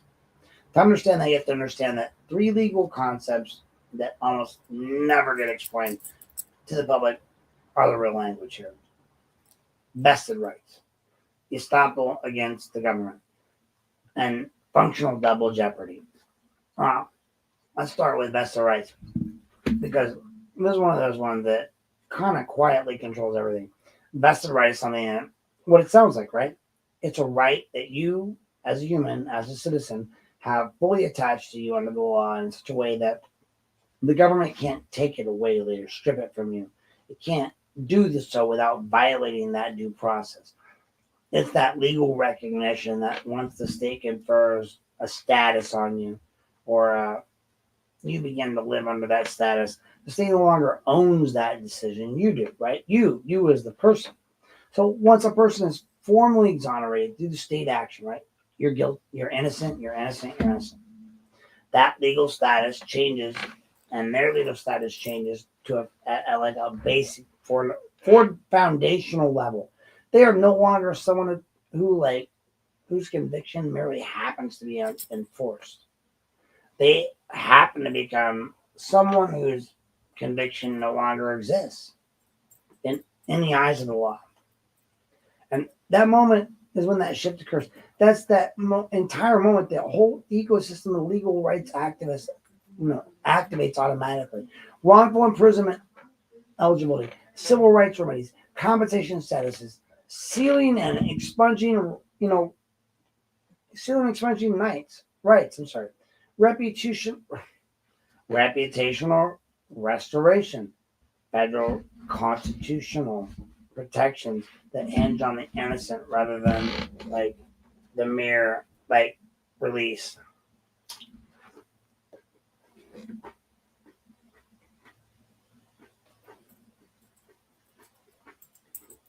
Well, ground game, sorry.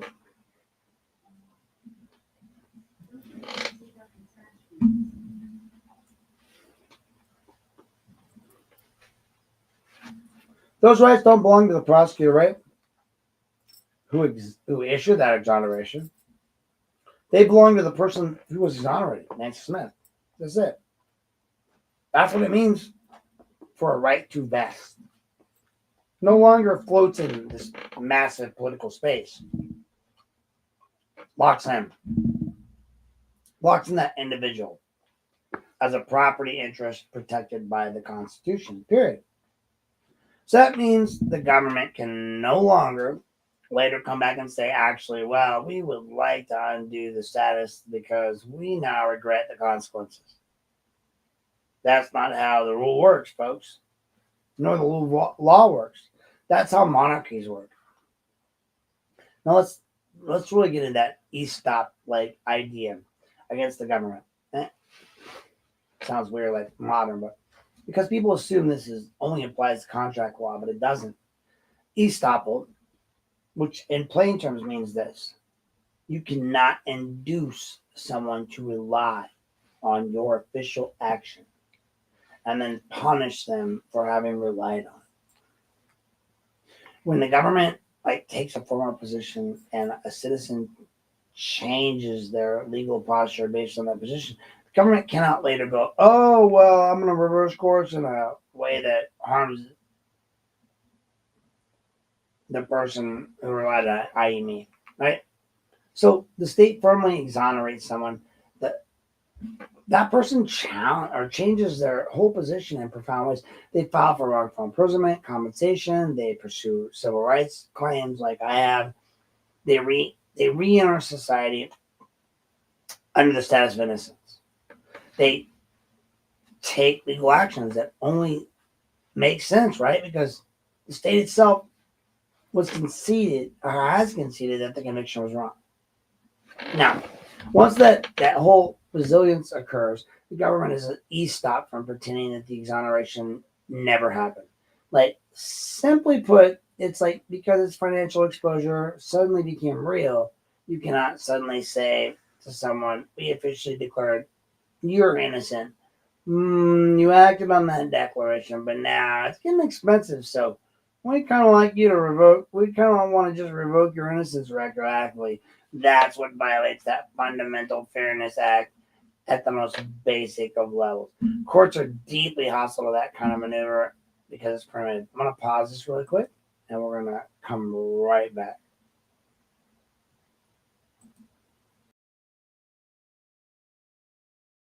The noise, no script, no leash, no polished decoys, broadcasting without permission. We don't ask. We lift the curtain and we drop the mask. Unplug with nap. Yeah, we cut through the noise. No script, no leash, no polished decoys, broadcasting without permission. We don't ask. We lift the curtain and we drop the mask. Unplug with nap.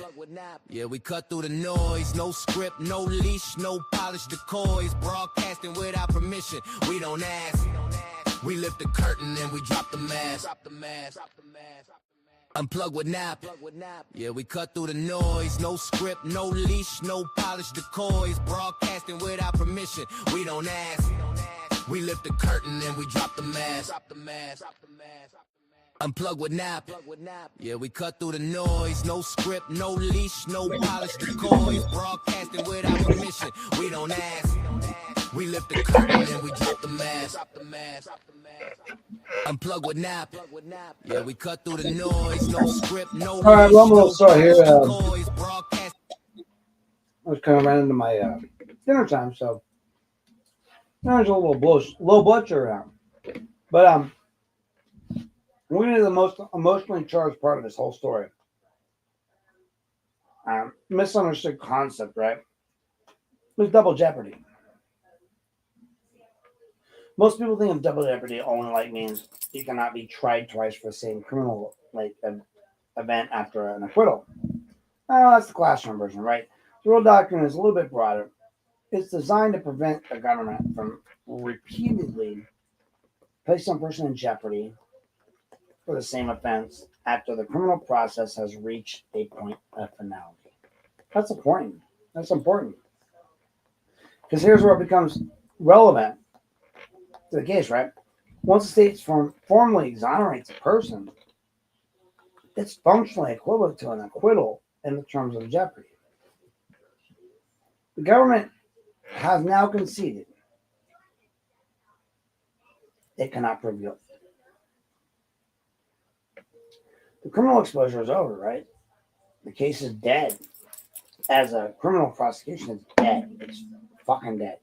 So trying to undo that status later is not technically filing a new criminal case, but it's functionally re-prosecution right at this level because it attempts to re-expose the person to criminal consequences by reinstating the conviction posture.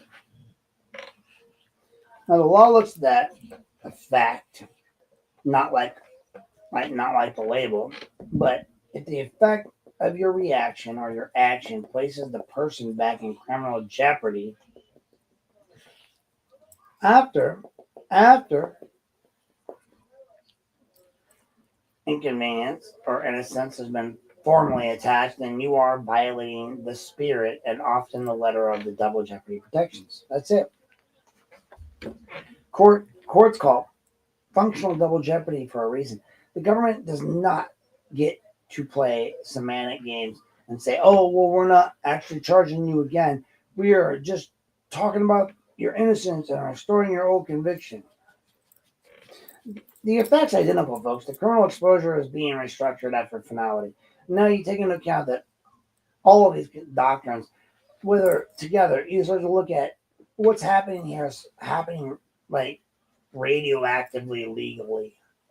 Once Thomason authorized the prosecutor authority, formally cleared the conviction and prosecutor and recognized innocence, Nancy Smith's legal changed, her status changed dramatically, permanently.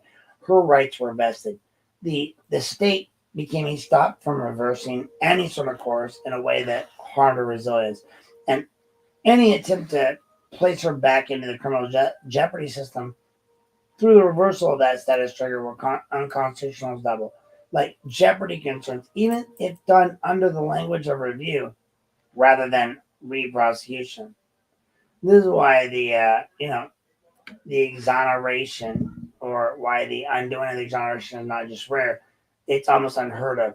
Not because prosecutors are never want to try, but because the constitutional walls are so high that most offices will not even attempt it.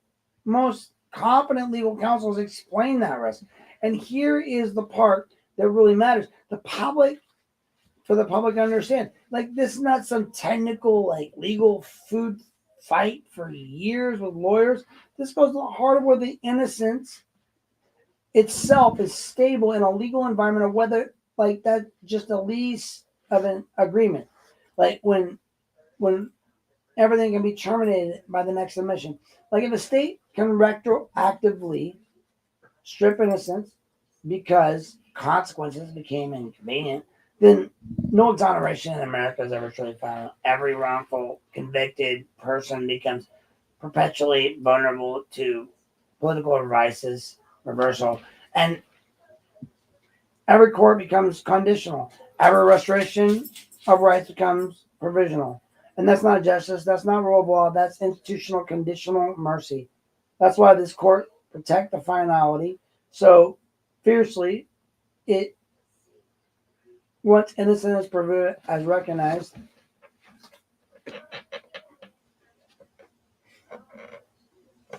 the local criminals, but to shield the public from a government that would otherwise rewrite legal reality when it became either being adverse or financially exposed. Well, this matters, or might attempt to claw back the exoneration. In this case, carries implications as far beyond link cranny. If it succeeds, it would create dangerous precedent that the innocence itself is negotiable after the fact. That would, so to speak, chill every future exoneration with the state. And it would tell prosecutors everywhere that admitting error is not reset. That is the only temporary surrender subject to later revocation. From a constitutional standpoint, it's intolerable. Human standpoint, grotesque. Historical, it would mark one of the darkest turns in modern post-conviction law. And brings us to our final truth in this act, and it's set up. They are not trying to undo the exoneration because the law allows it. They're trying to do it and undo it because they're hoping the law will be too slow, too fractured, too political, and too exhausted to stop them. That's it. That brings us to Section 8. Asking without permission, we don't ask. We lift the curtain and we drop the mask. Unplug with nap. Yeah, we cut through the noise. No script, no leash, no polished decoys. Broadcasting without permission, we don't ask. We lift the curtain and we drop the mask. Unplug with nap. Yeah, we cut through the noise. No script, no leash, no polished decoys. Broadcasting without permission. We don't ask. We lift the curtain and we drop the mask. Unplug with nap. Yeah, we cut through the noise. No script, no leash, no polished decoys. Broadcasting without permission. We don't ask. We lift the curtain and we drop the mask. Unplug with nap. Yeah, we cut through the noise. No script, no leash, no polished decoys. Broadcasting without permission. We don't ask. We lift the curtain and we drop the mask. Unplug with nap. Yeah, we cut through the noise. No script, no. Here at Unplugged with Aaron Knapp, we like to thank our sponsors. We have a few unofficial sponsors tonight, and they are definitely not paid sponsorships. I want to throw out there a big thank you to Joseph Jones and Eric Jones of the Lorain Daily and the Vermilion Daily. They have a local news page. You should check them out. They do plenty of great work broadcasting all the news that is the news that you want to have in Lorain and Lorain County. So check them out. Also, please, if you need any legal services, feel free to reach out to Robert Gargas. You can find him listed online. He's a fine attorney and comes highly recommended by yours truly. And last but not least, I want to mention D&C Radio. Please make sure you check out one of the up-and-coming internet hip-hop stations and all of their shows. They put on a lot of shows. You have the Never Outdone show. You also have the Eric Bowen show, Speak Up, Speak Out. So please make sure you guys check them out as well if you're looking for your... All right, guys, Act 8. So we get in the record wars, the special prosecutor, and why they try to keep you and me from seeing the actual truth, right? Now, this point's pretty important investigation. It's where the story stops being about the original crime and starts being about who's trying to control the narrative and the paper. So that came for me when the records started behaving in a different way. So depending on which office I was actually asking for the records from, you got a different answer. Once you see what that difference is, totally, you cannot see it. Well, records don't just reflect what happened. They reflect fear. They reflect power. They reflect exposure. For years, I've said the same thing over and over and over again. Like anybody who would listen, if the government agency is acting in good faith, you'll see narrow redactions, names protected where required, personal identifiers shielded with necessity, and then ongoing investigative threads that are trimmed at the edges. But you'll still see the body of the document, the structure of what happened. You'll see the narrative spine of it. Now, if agency is acting out of fear, you'll see something entirely different. You'll see whole pages blacked out, right? Big blocks. Entire sections gone, timelines erased, context destroyed. Not because the law requires it, but because exposure terrifies them. That's the difference between unmistakable, and that's what became unmistakable in the next episode of What Happened Next. When the questions about and around JD began to circulate inside prosecutorial channels, both Lorain County and the prosecutor's office and the sheriff's office were immediately conflicted. That conflict is not speculative, it's structural. You can't investigate your own former boss. You can't objectively review actions that may expose your own institutional liability. And that's precisely why the special prosecutions exist and the special prosecutors exist. At the same time, the Ohio Attorney General's office is also found itself entangled in conflict. And that matters because when multiple law enforcement agencies are all conflicted at the same time, the only place the investigation can go is outward. That's how it landed in Ottawa County. So Ottawa County Prosecutor James Van Erten is officially appointed as special prosecutor. That appointment is not symbolic. It's the legal acknowledgement that the normal channels cannot be trusted to act without bias. It's the legal acknowledgement that the normal channels cannot be entrusted to act without bias. Once again, it's the normal legal acknowledgement that normal channels cannot be trusted to act without bias. It means the case has crossed the threshold where neutrality is no longer assumed or available, ever. And that's where records and a records war turns into proof of concept. I'm going to begin submitting, and I have begun submitting public records requests. Not vague fishing expeditions, but direct statute-driven demands for appointment orders, investigation summaries, scope memos, the communications authorizing the external handoff, and the responses that come back to tell two completely different stories depending on who's answering and who's listening. From Hall's side and Scylla's side, what I get is the usual law. Large black blocks, entire sections removed, outgoing investigation used as universal shielding for spell, pages that might as well be blank. Well, what they practice is fear-based redaction. They don't surgically protect, they carpet bomb the information. And then there's the Attorney General. They respond. Their response is immediate from the start. Instead of whole sections being erased, the AG redacts only what the law actually requires. The last names or names of certain uncharged suspects. That's it. Specifically Battistoni and JD. The rest of the documents remain intact. Timelines were intact. Structure of the investigation were intact. The spine of the case was readable. And that on top of each other, you could still see the investigation centered on. Not a substantial or settled distinction. It's constitutional difference. Because the AG's approach doesn't prove the argument or the exact argument that I've been making for years, but it does not need to prove the substantial or the substance of a document that protects a legitimate ongoing investigation.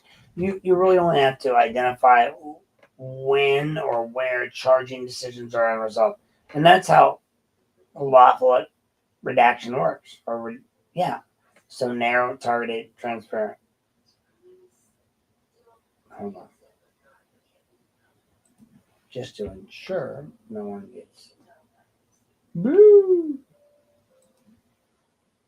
Let's see here.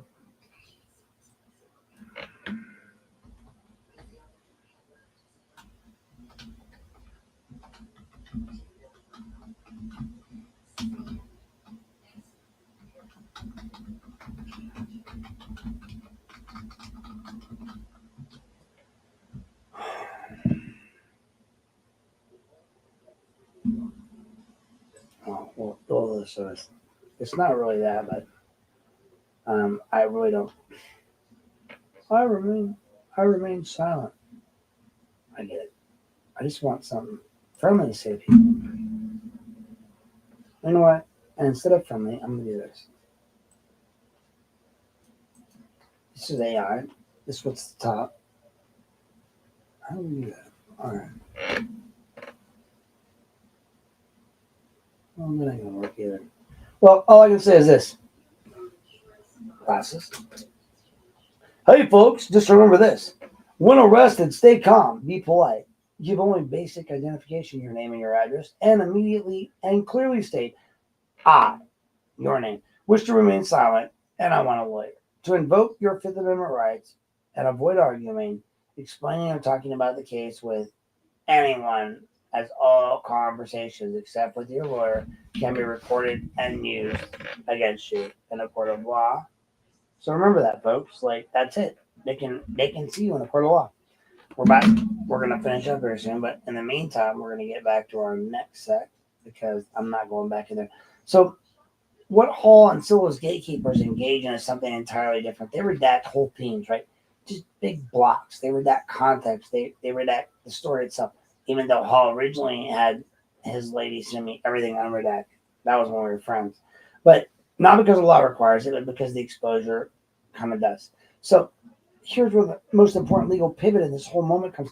The moment it's transferred to Ottawa, something unprecedented happens and becomes possible because of record standpoint. Because the investigative authority is now no longer the same agency that created the earlier records. That breaks the circular justification loop, right? Hall's office can no longer say, well, we can't release it because we're investigating. They passed it over to JD. Scylla, and I'm sorry, I apologize. Scylla, Tony Scylla. So Scylla cannot now say, well, we can't say it. We can't release the investigation because the sheriff is investigating. Because the AG can't hide behind local conflict anymore because the matter has moved external. So that means I am now legally entitled to request everything that predates the Ottawa County handoff, right? From the original two agencies to the everything that they granted before the special prosecutor took control. And once you understand public records law, and that the nightmare scenario for these institutions has been trying to manage perception instead of truth, because now the excuse collapses, right? They can't say it, well, it's Ottawa's investigation blocking disclosure. They can't say, well, because these records were created before Ottawa ever touched the file, right? They cannot claim shared investigative privilege because the controlling agency has changed. They cannot pretend the matter is solely and entirely sealed because the angel and like totally together has not demonstrated rightful partial discretion.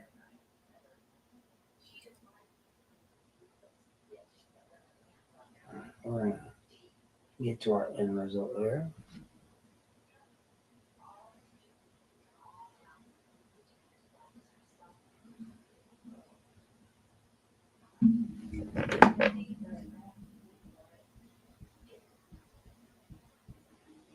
Unplug with nap. Yeah, we cut through the noise. No script, no leash, no polished decoys. Broadcasting without permission. We don't ask. We lift the curtain and we drop the mask. Unplug with nap. Yeah, we cut through the noise. No script, no leash, no polished decoys. Broadcasting without permission. We don't ask. We lift the curtain and we drop the mask.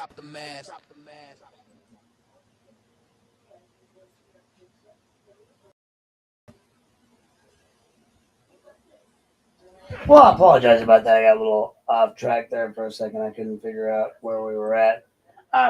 You can't complain or claim shared investigative privilege, and then when the controlling agencies change, right? That became from the sheriff first from sheriff, and then went to the prosecutor, then went to the AG, then went to get over and what's his face. So they can't pretend this matter is entirely sealed because the AG has already demonstrated that lawful partial disclosure of it. That's where that smoke screen breaks, folks. That's when those pre-Ottawa records finally surfaced. They confirm what the AG released, right? Summaries already telegraphed. The focus of the investigation is not Nancy Smith, it's Joseph Allen. Just like the focus of my investigation is not Aaron Knapp, not James McGinn, it's Aaron Knapp. So it's not Joseph Allen, it's not the original Head Start evidence, it's J.D. Tomlinson again. And specifically the Battistelli settlement again. It's not coincidence, folks. It's strategy. You can say what you want, but this is what it proves. In black ink and legal posture, in the modern prosecutorial energy surrounding the saga that is not about reassessing the innocence of the wrongly convicted, such as Amber's mom. It's about containing the fallout of the exoneration. It's about neutralizing the authority of the person who broke the actual institutional seal, right? You girls know what that's about, breaking the seal, right? So it's about reputational warfare, just dressed up as investigative necessity.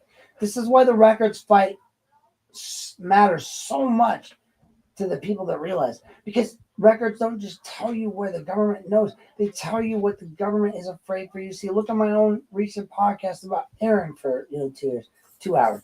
The AG's narrow redactions show competence. They show Hollinsville's blanket redactions out of Phil, and they also show a fear in law enforcement that's always about exposure, right? So now here we are. Final pivot drives all of this home. Once Ottawa County eventually concludes and the investigative file becomes subjective to post-closure designation. At that point, the legal formative firewall drops. There's no. Okay.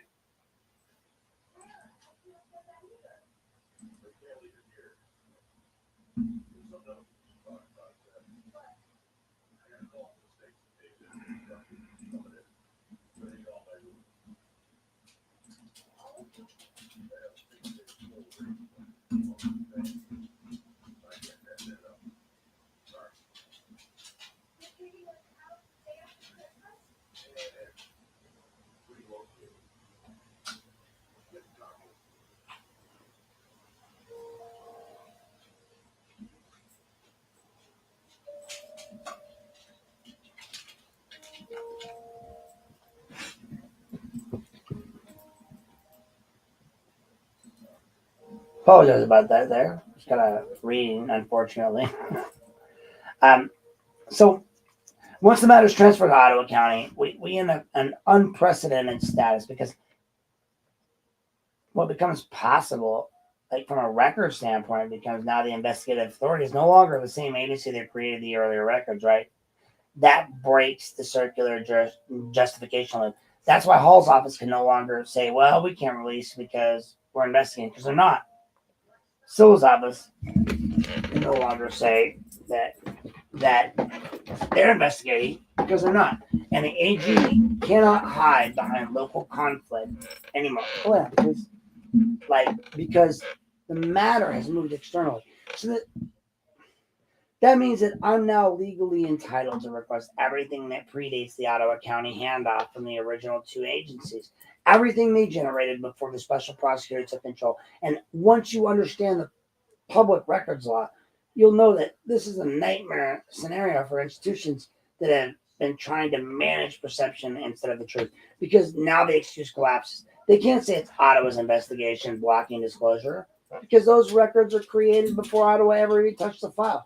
They can't say it's shared investigative privilege because those controlling agencies have changed. They cannot pretend the matter is entirely sealed because it got a little overzealous there, because the AG has already demonstrated lawful partial disclosure. That smoke screen just breaks down. And that's when the pre-Ottawa records finally surface. They confirm what the AG released. The summaries already telegraphed the focus of the investigation is not Nancy Smith. It's about Joseph, not even about Joseph Allen. It's not even about the original Head Start case, right? It's about JD fucking Tomlinson again. And specifically the Battistelli settlement again. Like, guys, not coincidence, not strategy. What it proves is black and white and legal posture, this modern prosecutorial energy surrounding this saga from the 80s and 90s is not about reassessing the innocence of a wrongly convicted person. It's about containing the fallout of exoneration. That's it. It's about neutralizing the authority of the person who broke the actual institutional seal. It's about reputational welfare dressed up as investigative necessity. It's about, this is why these records fights matter so much, and why much more than why much more than because records don't just tell you. They don't just tell you what the government knows. They tell you what the government is afraid to see. That's it. Afraid to see, folks. I just want you to understand that, the AG's narrow redactions, they show confidence. I don't want you to look at me right now. I want you to understand Hall and Silla's blanket redactions showered fear. And fear in law enforcement is always about exposure. Now here's a final pivot that drives all of this home. Now listen closely, folks, because once the Ottawa County's prosecutor's role eventually concludes, the entire investigative file becomes subject to post-closure disclosure. That becomes subject to post-closure disclosure. At that point, the last legal firewall drops. There's no ongoing investigation, no shield left. and every document that currently exists in a partial shadow becoming fully requestable. That's not opinion. That is black letter public law, folks. Black letter public law. That's it. And you need to understand that. And in the grand scheme of things, it's not an opinion, not nothing. That means the institution's trying to outweigh disclosure or playing a losing game, folks. The time does not erase records, it only ripens them. And the problem is that why this stage of this story is so dangerous for the public entities is that it's so important for the public is that because the investigation itself now becomes evidence. Not because of what they're looking for, but because of what they are looking into. And why? Like what the paper trail already shows is the gravitational center of this modern prosecutorial effect is not this justice for wrongly convicted, it's the damage control for institutions that now finally lost faith in the truth. All right, we're at chapter 9. I'm going to take a quick break for grab of water, and I'll be right back. Couple of seconds.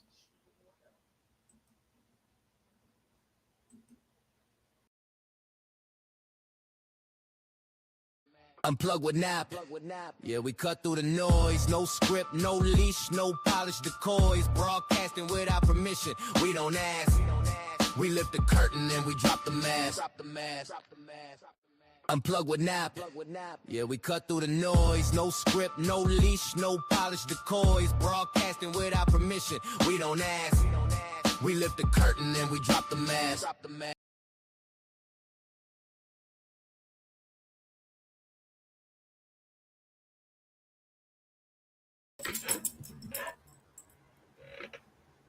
All right, guys, welcome back here. Like I said, a quick bottle of water. We'll be back on top. We got 9 and 10, and then I think we're about done. But Act 9, follow the money, politics, insurance, budget, fear.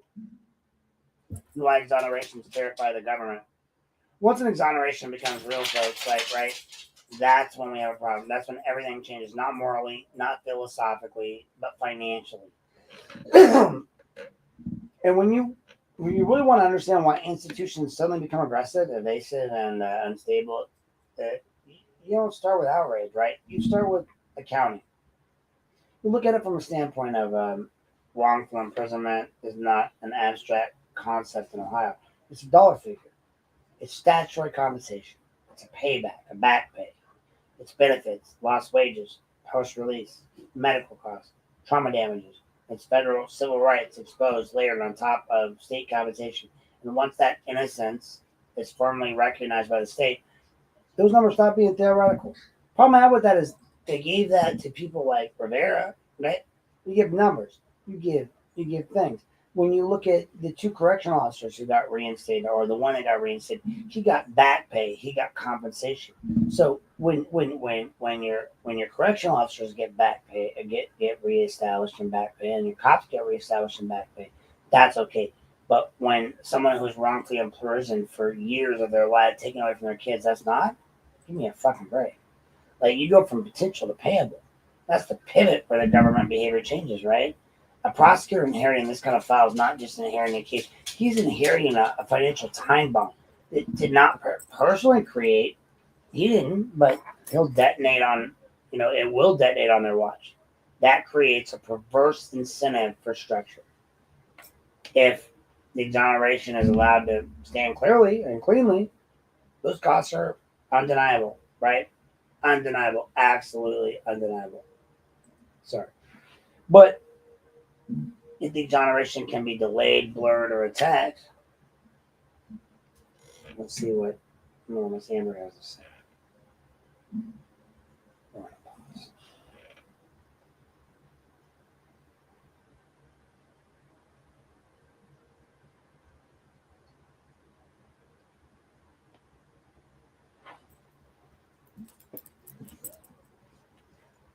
That's cute. So Amber just was giving me like, hey, I'm on my way to blah blah blah. Like, it doesn't matter what she said. The funny thing is that she has no clue I'm even doing this the saliva right now. That's funny. But that's not how the law's supposed to work, folks.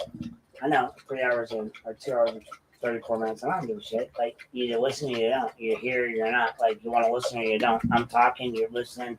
Cut it into 3, 4, 5 hour examples. Cut it into 30-minute responsibilities, 30-second responsibilities. But that's not how the law's supposed to work, folks. That's very often how institutions behave, but only under budget pressure, right? Now you add insurance into that equation, right? Municipalities don't usually pay that wrongful imprisonment cost directly out of their petty cash drawer, right? It's not a general fund. That's their insurance. When there are coverage disputes, there are reservation of rights letters, there are internal fights over whether misconduct was simply negligence, reckless conduct, or intentional wrongdoing. Every one of those classifications changes who pays and how. Just like with me and Chief McCann, when it comes to 1983, it's different. In negligence, an insurer may cover it if it's negligence.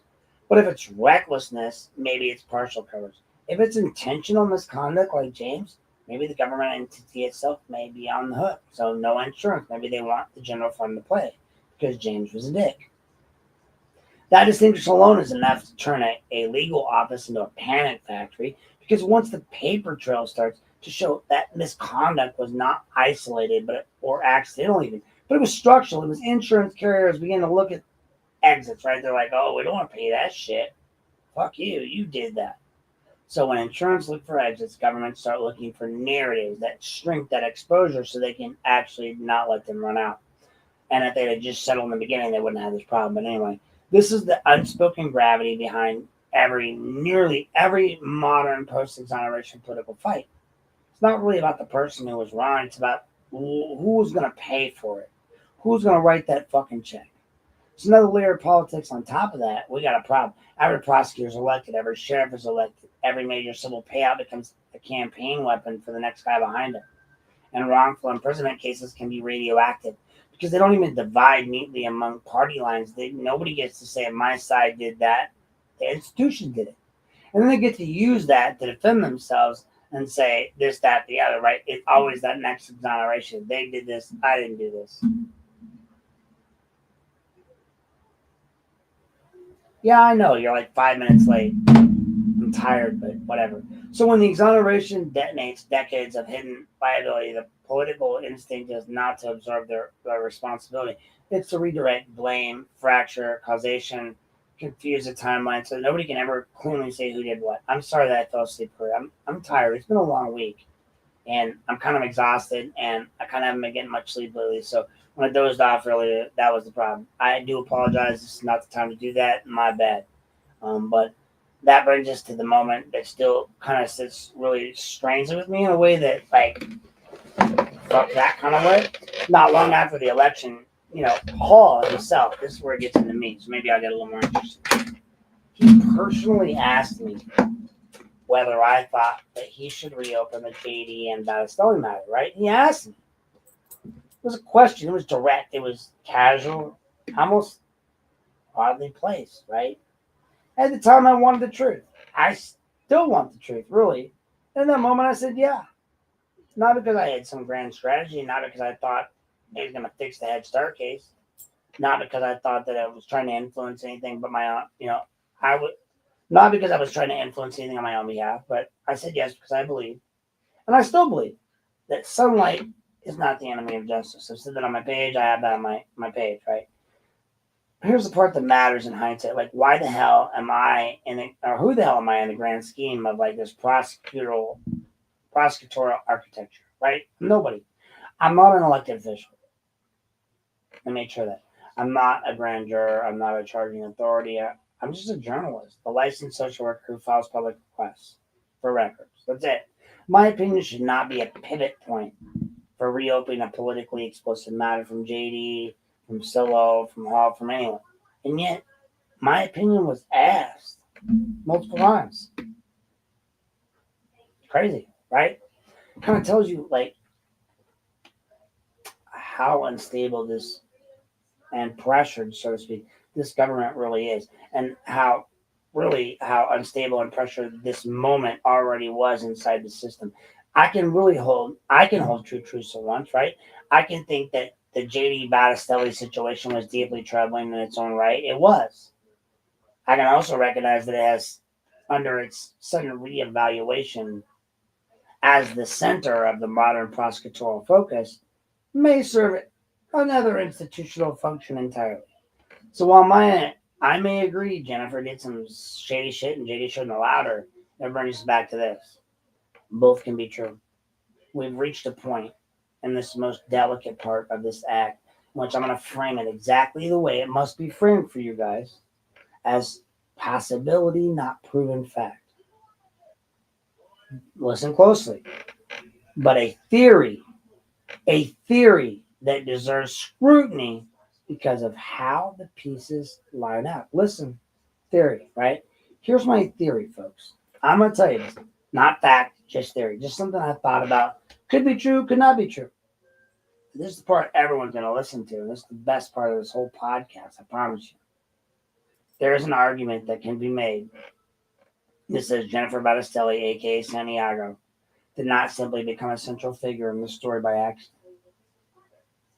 Okay? But their involvement functioned as a wedge that ultimately destabilized J.D. Tomlinson's public and professional standing.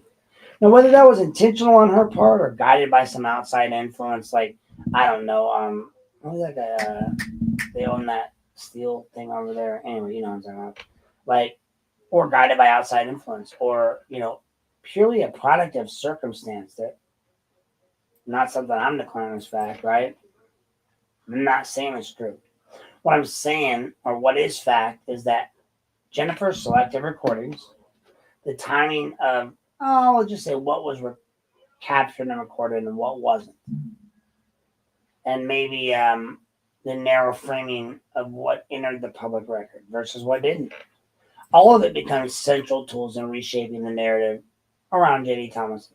Selective recording is not neutral. It's not what comes before and after the clip that matters, right? As much as the clip itself. What is excluded controls meaning as much as what is included. And when a narrative is constructed on fragments or from fragments, it becomes impossible for the public, so to speak, or anyone listening to distinguish between a complete record and a curated one. So it's also a matter of record that Captain Robert Van Sant, I like him, but he met with Jennifer. That meeting alone does not prove orchestration, but it sure does place the law enforcement directly into the narrative corridor long before any of these other issues became public. And when law enforcement is physically present inside a developing personal scandal, that later becomes a little prosecutorial leverage. That proximity becomes irrelevant.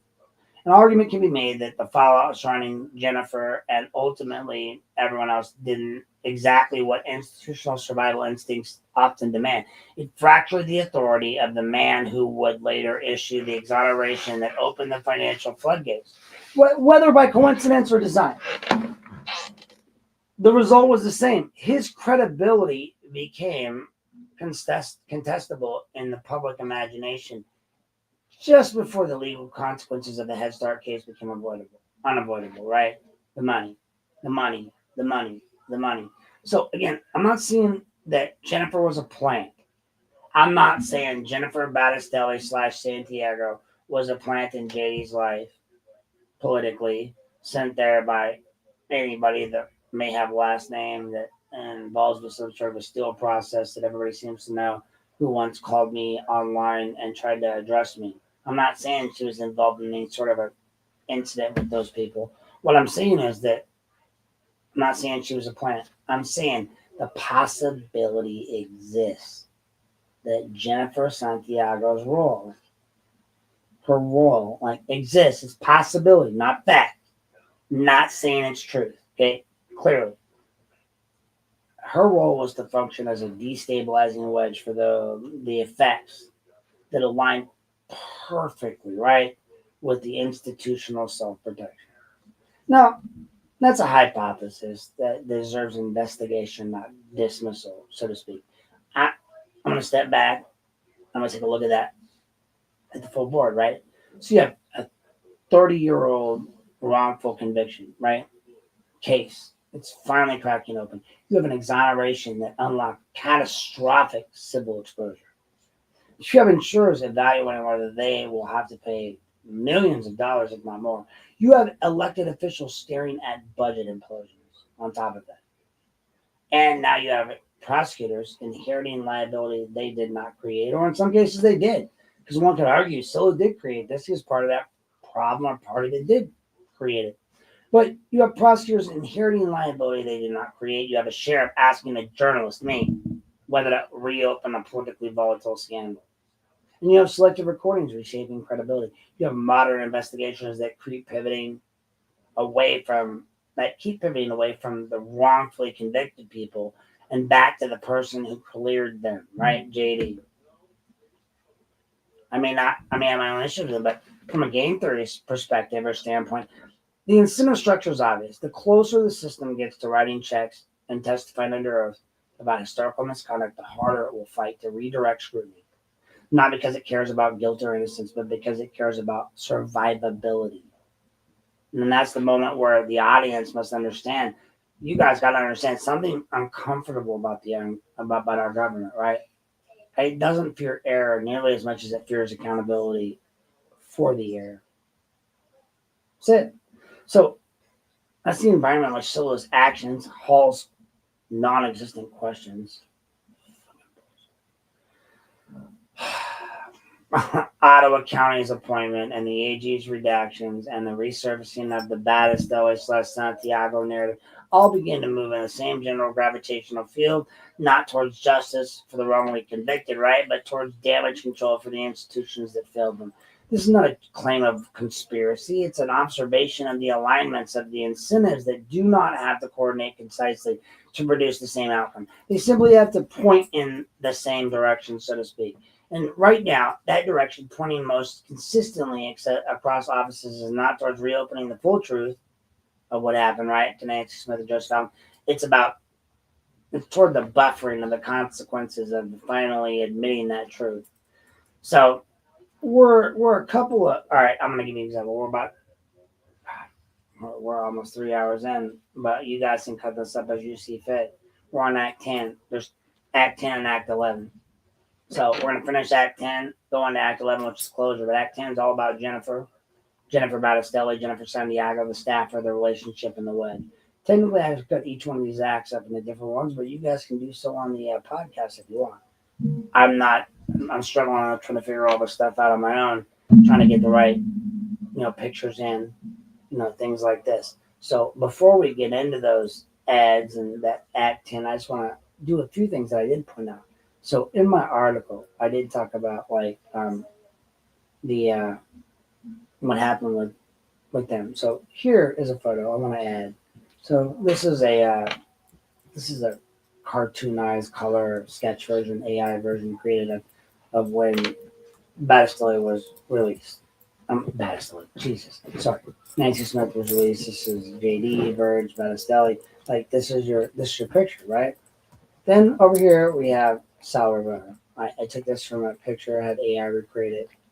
Kind of gives the idea of how this man just sit back and let her record him and not admit what he really knew to be true.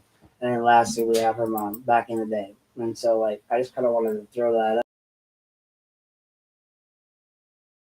Last, so to speak, session.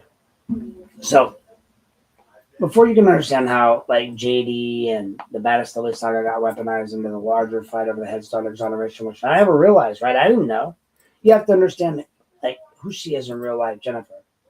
Not just that name in the headlines, because if you only see the accuser or the ex-girlfriend or the PR director or the whatever she was, videographer, you miss that entire context of how easily people like her get pulled into the gears of local politics. How easily someone like JD becomes both responsible for his choices, as I would hold him to, and vulnerable to how those choices get used.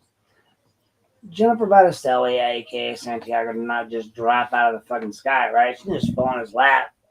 She wasn't like bimbos from heaven. She's a Lorain County product through and through. She was born Jennifer Santiago. She's rooted in the city's Puerto Rican community. She's the granddaughter of Hipólito Polo Santiago, a longtime Lorain figure whose obituary lists her and her son among his survivors.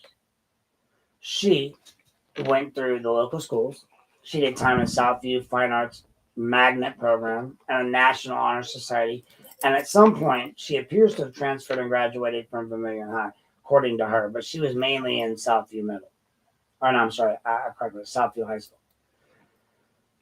People like to overcomplicate that, right? As if there's some mystery to explain. But the simple reality is that kids get moved or open enrolled in dual school listings does not make a person a fraud. That kind of makes them like half the kids in this country who bounced around from building to building to building to building while adults made budget decisions.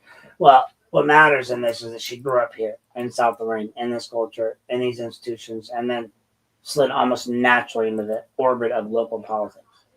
She didn't start as a whistleblower. She started as a worker.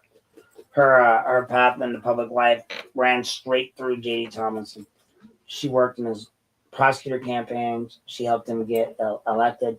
She then went inside the building with him. Officially, she started as a legal secretary in the Lorain County Prosecutor's Office, right? Unofficially, her role was expanded fast, right? The Records Commission, her records show her title shifting from community outreach coordinator with a salary at low to mid 80s, which her county, government is not small change, right? She became his liaison, JD's liaison to the community, co-signing on events like the Coalition for Hispanic Progress Conference, appearing alongside him at public functions, and all the practical purposes acting as the spokesperson, part assistant, part campaign ally, part bridge in the Lorain's Hispanic community and the Puerto Ricans. And at the same time, something else was happening, and it was as old as power itself. There was sort of a consensual romantic relationship developed between these two individuals. Whether or not she was sent there to do that or not, I don't know. But the elected prosecutor and his subordinate both later acknowledged it, right? He was the boss, she was the employee. They were also, for a time, a couple. On paper, the combination is already a disaster. You know it, I know it, waiting to happen, right? Because the consent and the power dynamics do not sit comfortably together. Even if both people believe they are choosing freely, the law looks at it much differently, much more critically. It looks at it as a person who holds the office, the budget, the title. By mid 23, that relationship had gone from run its course, and it became mutually supportive to explosive. Jennifer resigned in August 15th of 23. That resignation did not end the story. It started the next chapter. She filed a complaint alleging sexual harassment, discrimination, and retaliation. She accused JD of not just being a bad boyfriend, but of being a bad boss in illegally actionable ways, using his position, his power, and his workplace environment in ways that crossed clear lines. She also challenged that after she spoke up, he and his chief of staff, Jim Burge, tried to pressure her into recant or sign a statement, withdrawing or softening what she had previously said. Her allegations framed the story in a language of abuse and retaliation, but law enforcement efforts picked that up from there. Well, the next moves are important because they show how quickly that a private relationship can metastasize right into a criminal and political drama once the stakes take interest. Lorain County Sheriff's investigators opened a case. Special prosecutor came in. By October 2024, felony charges were filed. Tampering with evidence, intimidation, bribery, attempted bribery for JD, related counts for Burge. There was not that JD had harassed in the back. It was that he had then used his office to, his influence to interfere with the witness and obstruct the process. Same time, there was a civil and administrative track running parallel to all this. After her resignation, Jennifer's lawyer sent a detailed letter laying out harassment, discrimination claims, demanding a six-figure settlement. 6 figures. The negotiating number landed at $100,000. Now, that was paid from the prosecutor's budget, I believe. I don't know. It didn't go through like a big televised commissioner's vote, although they voted on it. It didn't involve a drawn out public trial, even though they decided on it. It was handled intentionally as a personal resolution with confidentiality and non-disparagement language stapled on top of it, like almost every employment settlement in America, right? It only became public because someone, Barilla and Rosenbaum, pulled the records and forced it to sunlight. Now that's where the pattern you're seeing across cases where it starts to pop into focus over and over and over again in this county. Serious alleged misconduct, things like crimes that you read about when the complaint is quietly gets converted to a monetary settlement. The language starts out with key of harassment, discrimination, retaliation, sometimes even assault. But then when it's somewhere in the middle in the process, the system reaches the same tool, a check, right? Money. Not because money fixes the harm, but because money closes the file. It turns criminal sounding acts into resolved employment disputes. It turns potential indictments into no admission of wrongdoing. It alchemizes moral questions into line items. In JD's case, the alchemy didn't really work in the way it usually does. He didn't get the standard clean trade. Write the check, keep the job, move on. He got hit with three separate ways, right? First by Jennifer herself, through the original allegations, the settlement and the follow-up and the demand, the letter claiming that the violated confidentiality and non-disparagement. Whether you think every claim was valid or not, net result for him was cost, reputational damage, and a permanent cloud. Second, by the people and the processes that were structured and processed the settlement. Notably, there's not no one direct paper trail that sat down and personally engineered every term of that agreement. The mechanics ran through lawyers, through county officials, through the kind of people who live through the fine print of these details. One of those names that keeps popping up and coming up in my network is Dan Petticourt, and the prosecutor's office later shifted to a different county role within the county in a comfortable salary, where he continued acting in what you'd fairly describe as a quasi-legal advisor position to elected officials, including Jeff Friedel. I've documented himself giving commissioners legal style advice about sensitive topics like salary disclosure after he's already left the former prosecutor role. Whether every one of those moves violated a statute or not is for court of discretionary purpose and boards to decide, but the optics are obvious. He landed softly. Petticourt did, and JD did not. Third, JD was hit with by the system itself, by the way the scandal was then used to politically isolate him, the torch of his career, right? All right. As we get into this part, I'm going to take one big deep breath. I'm going to finish up. So the same pattern you've lived, the people who challenge institutions, no, I'm sorry. Let me rephrase that. The same pattern that I've lived, right, is the same pattern that the people who challenge institutions or who make decisions that create exposure, like exonerating an innocent woman in Nancy Smith with huge civil implications of lawsuits, end up radioactive. It's not that, they're not just quietly reassigned. They're pushed to the edge of the map, folks. Outcast, career dead, me, JD, anyone. Meanwhile, the folks that help manage that fallout, the structure the deals, or keep the machine running, tend to get recycled sideways into new roles like Dan Petticourt with the steady paychecks and very little public scrutiny. So in this particular saga, you end up with a bizarre inversion, right? The man who once defended Jennifer pro bono in a misdemeanor case, JD, helped her avoid a harsher outcome, then hired her, then got into a disastrous relationship with her, then authorized or allowed a six-figure settlement to resolve her claims, ends up losing his office, facing felony charges, later dismissed, and being permanently branded. Yet the attorney who helped steer the institutional side of all the moves onto a cushy county position. And in my view, it crossed the line by acting in as a shadow legal advisor for the commissioners is what Petticourt's doing. Well, no longer holding a position seat that belongs to Lee Prue. But hey, Jennifer herself disappears from public life, settlement in hand, her name forever stable to JD's in the public imagination, whether she wanted that level of notoriety or not. Again, two truths can sit actually besides one another in the same chair. She can be someone who experienced real harm and sought remedies, and JD can be someone who made real serious judgment errors in personal and professional boundaries. And that system can still be using this entire mess as a convenient tool, not to protect victims, but to correct past injustices like Head Start, and to turn everything into a payable, controllable, containable matter resolved, while the people who actually pulled back the curtain of institutional wrongdoing are left standing alone in the wreckage of their careers like JD. I mean, fuck Jennifer, really. But for the purposes of this series and this story, that's what matters most about this Jennifer story, is that not the tabloid contours of a toxic relationship or the way it fits into the larger pattern that we keep running into, right?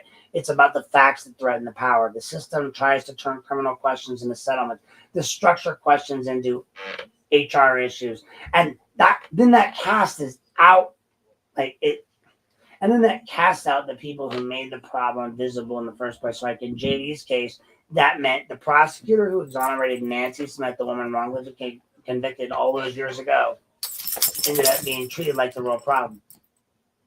In my case, it's meant being labeled, attacked, and sidelined for pointing out any of this. Same with her daughter, Amber.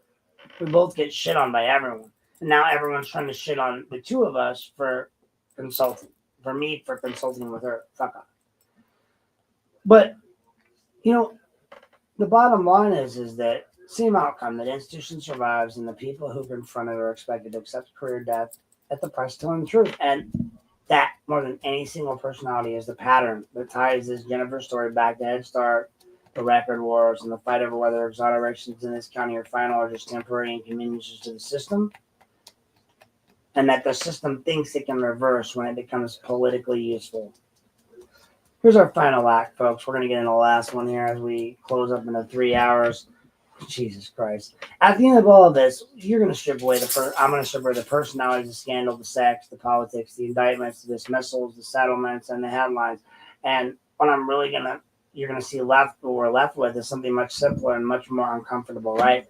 Power behaves predictably. It doesn't matter whether you're talking about a daycare panic in the 90s or a prosecutor in 2020 or a public records fight in 25.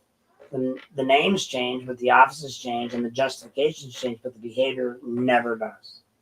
This is where Occam's razor stops being philosophy and starts being diagnostic. The simplest explanation that fits all of these facts is that usually it's the right one. The simplest explanation is that fits the Lorain Head Start case is the exoneration battles, the JD collapse, the Battistelli settlement, the special prosecutor, the shell game, the record stolen, and the career destruction of anyone who disrupts this narrative is this. The system does not exist to correct itself. It exists to protect itself. Let's say it again 2 more times because 3 is the sword of gold. The system does not exist to correct itself. The system exists to protect itself. The system does not exist to correct itself. It exists to protect itself. That's not cynicism. That's pattern recognition, folks. You saw it in 93.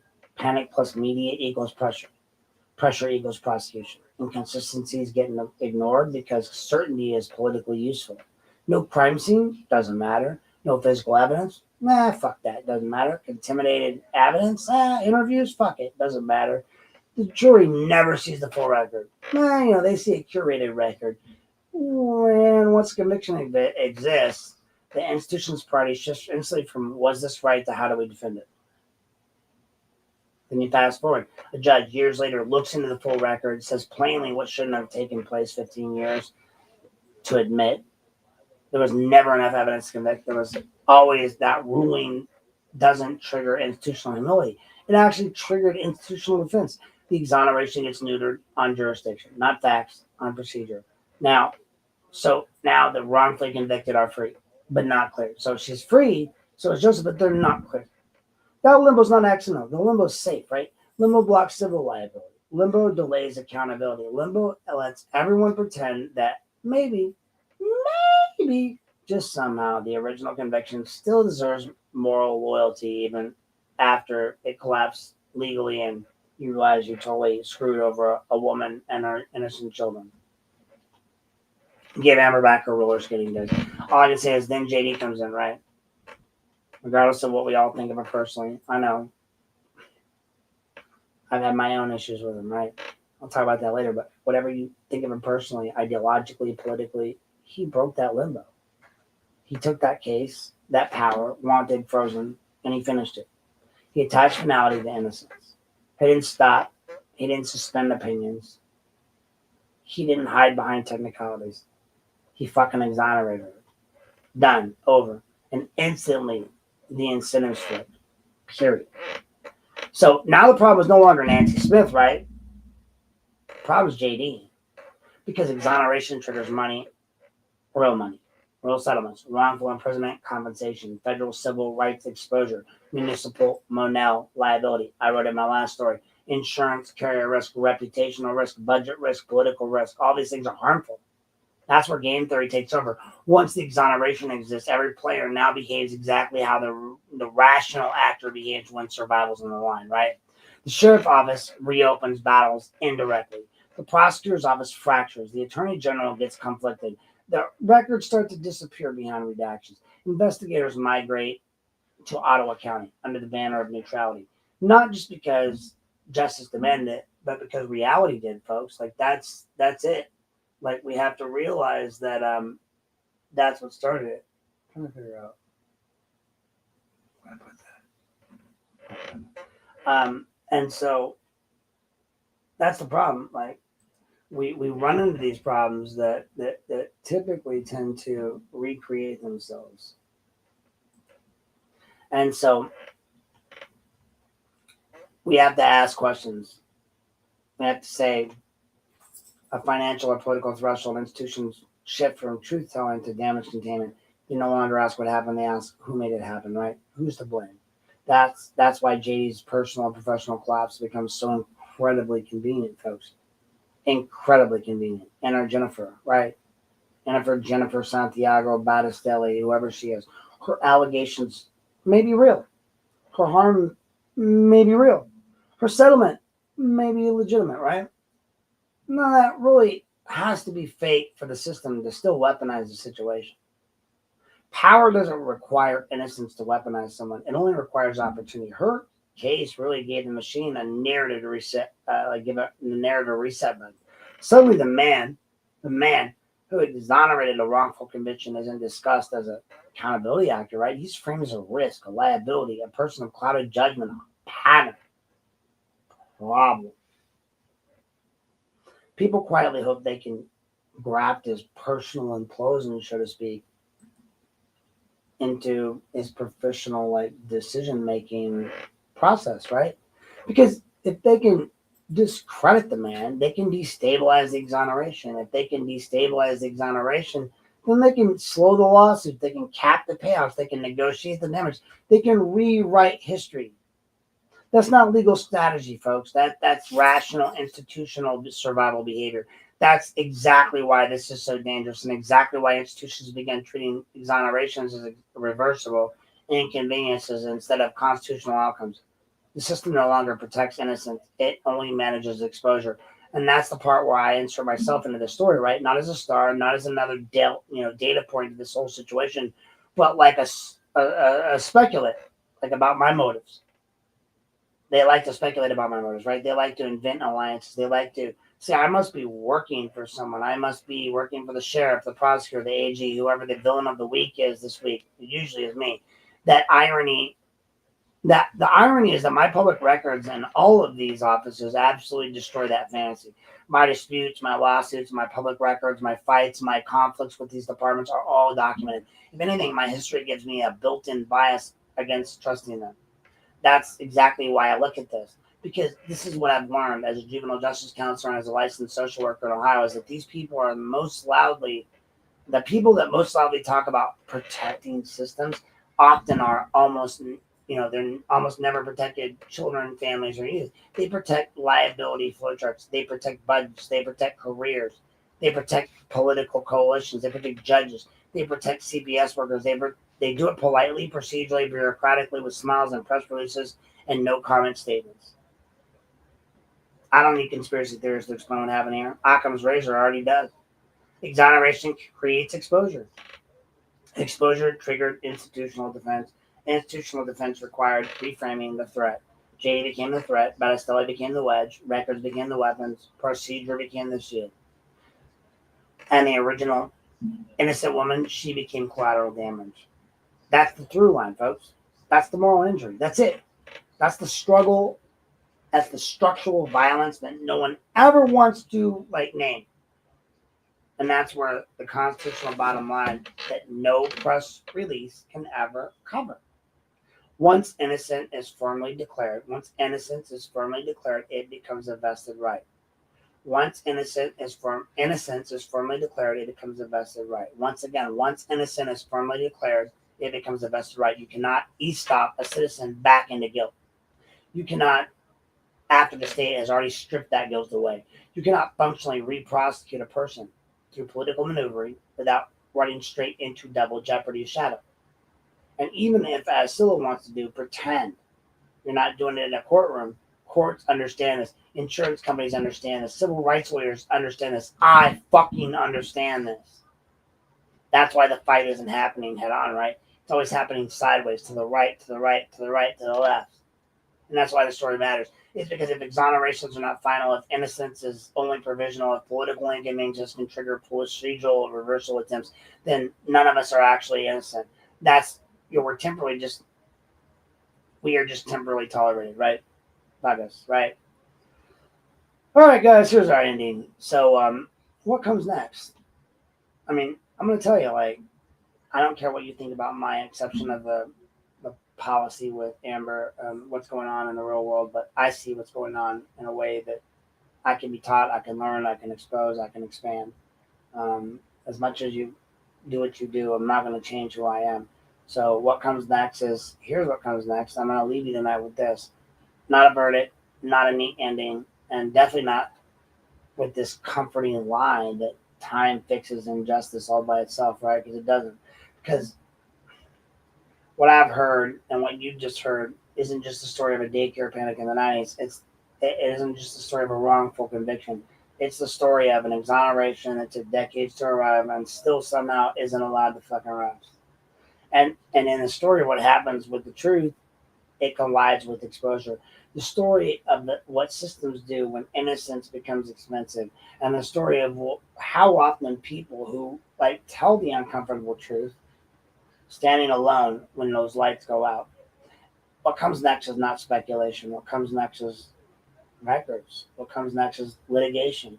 What comes next is accountability that doesn't run on election cycles or press releases, folks.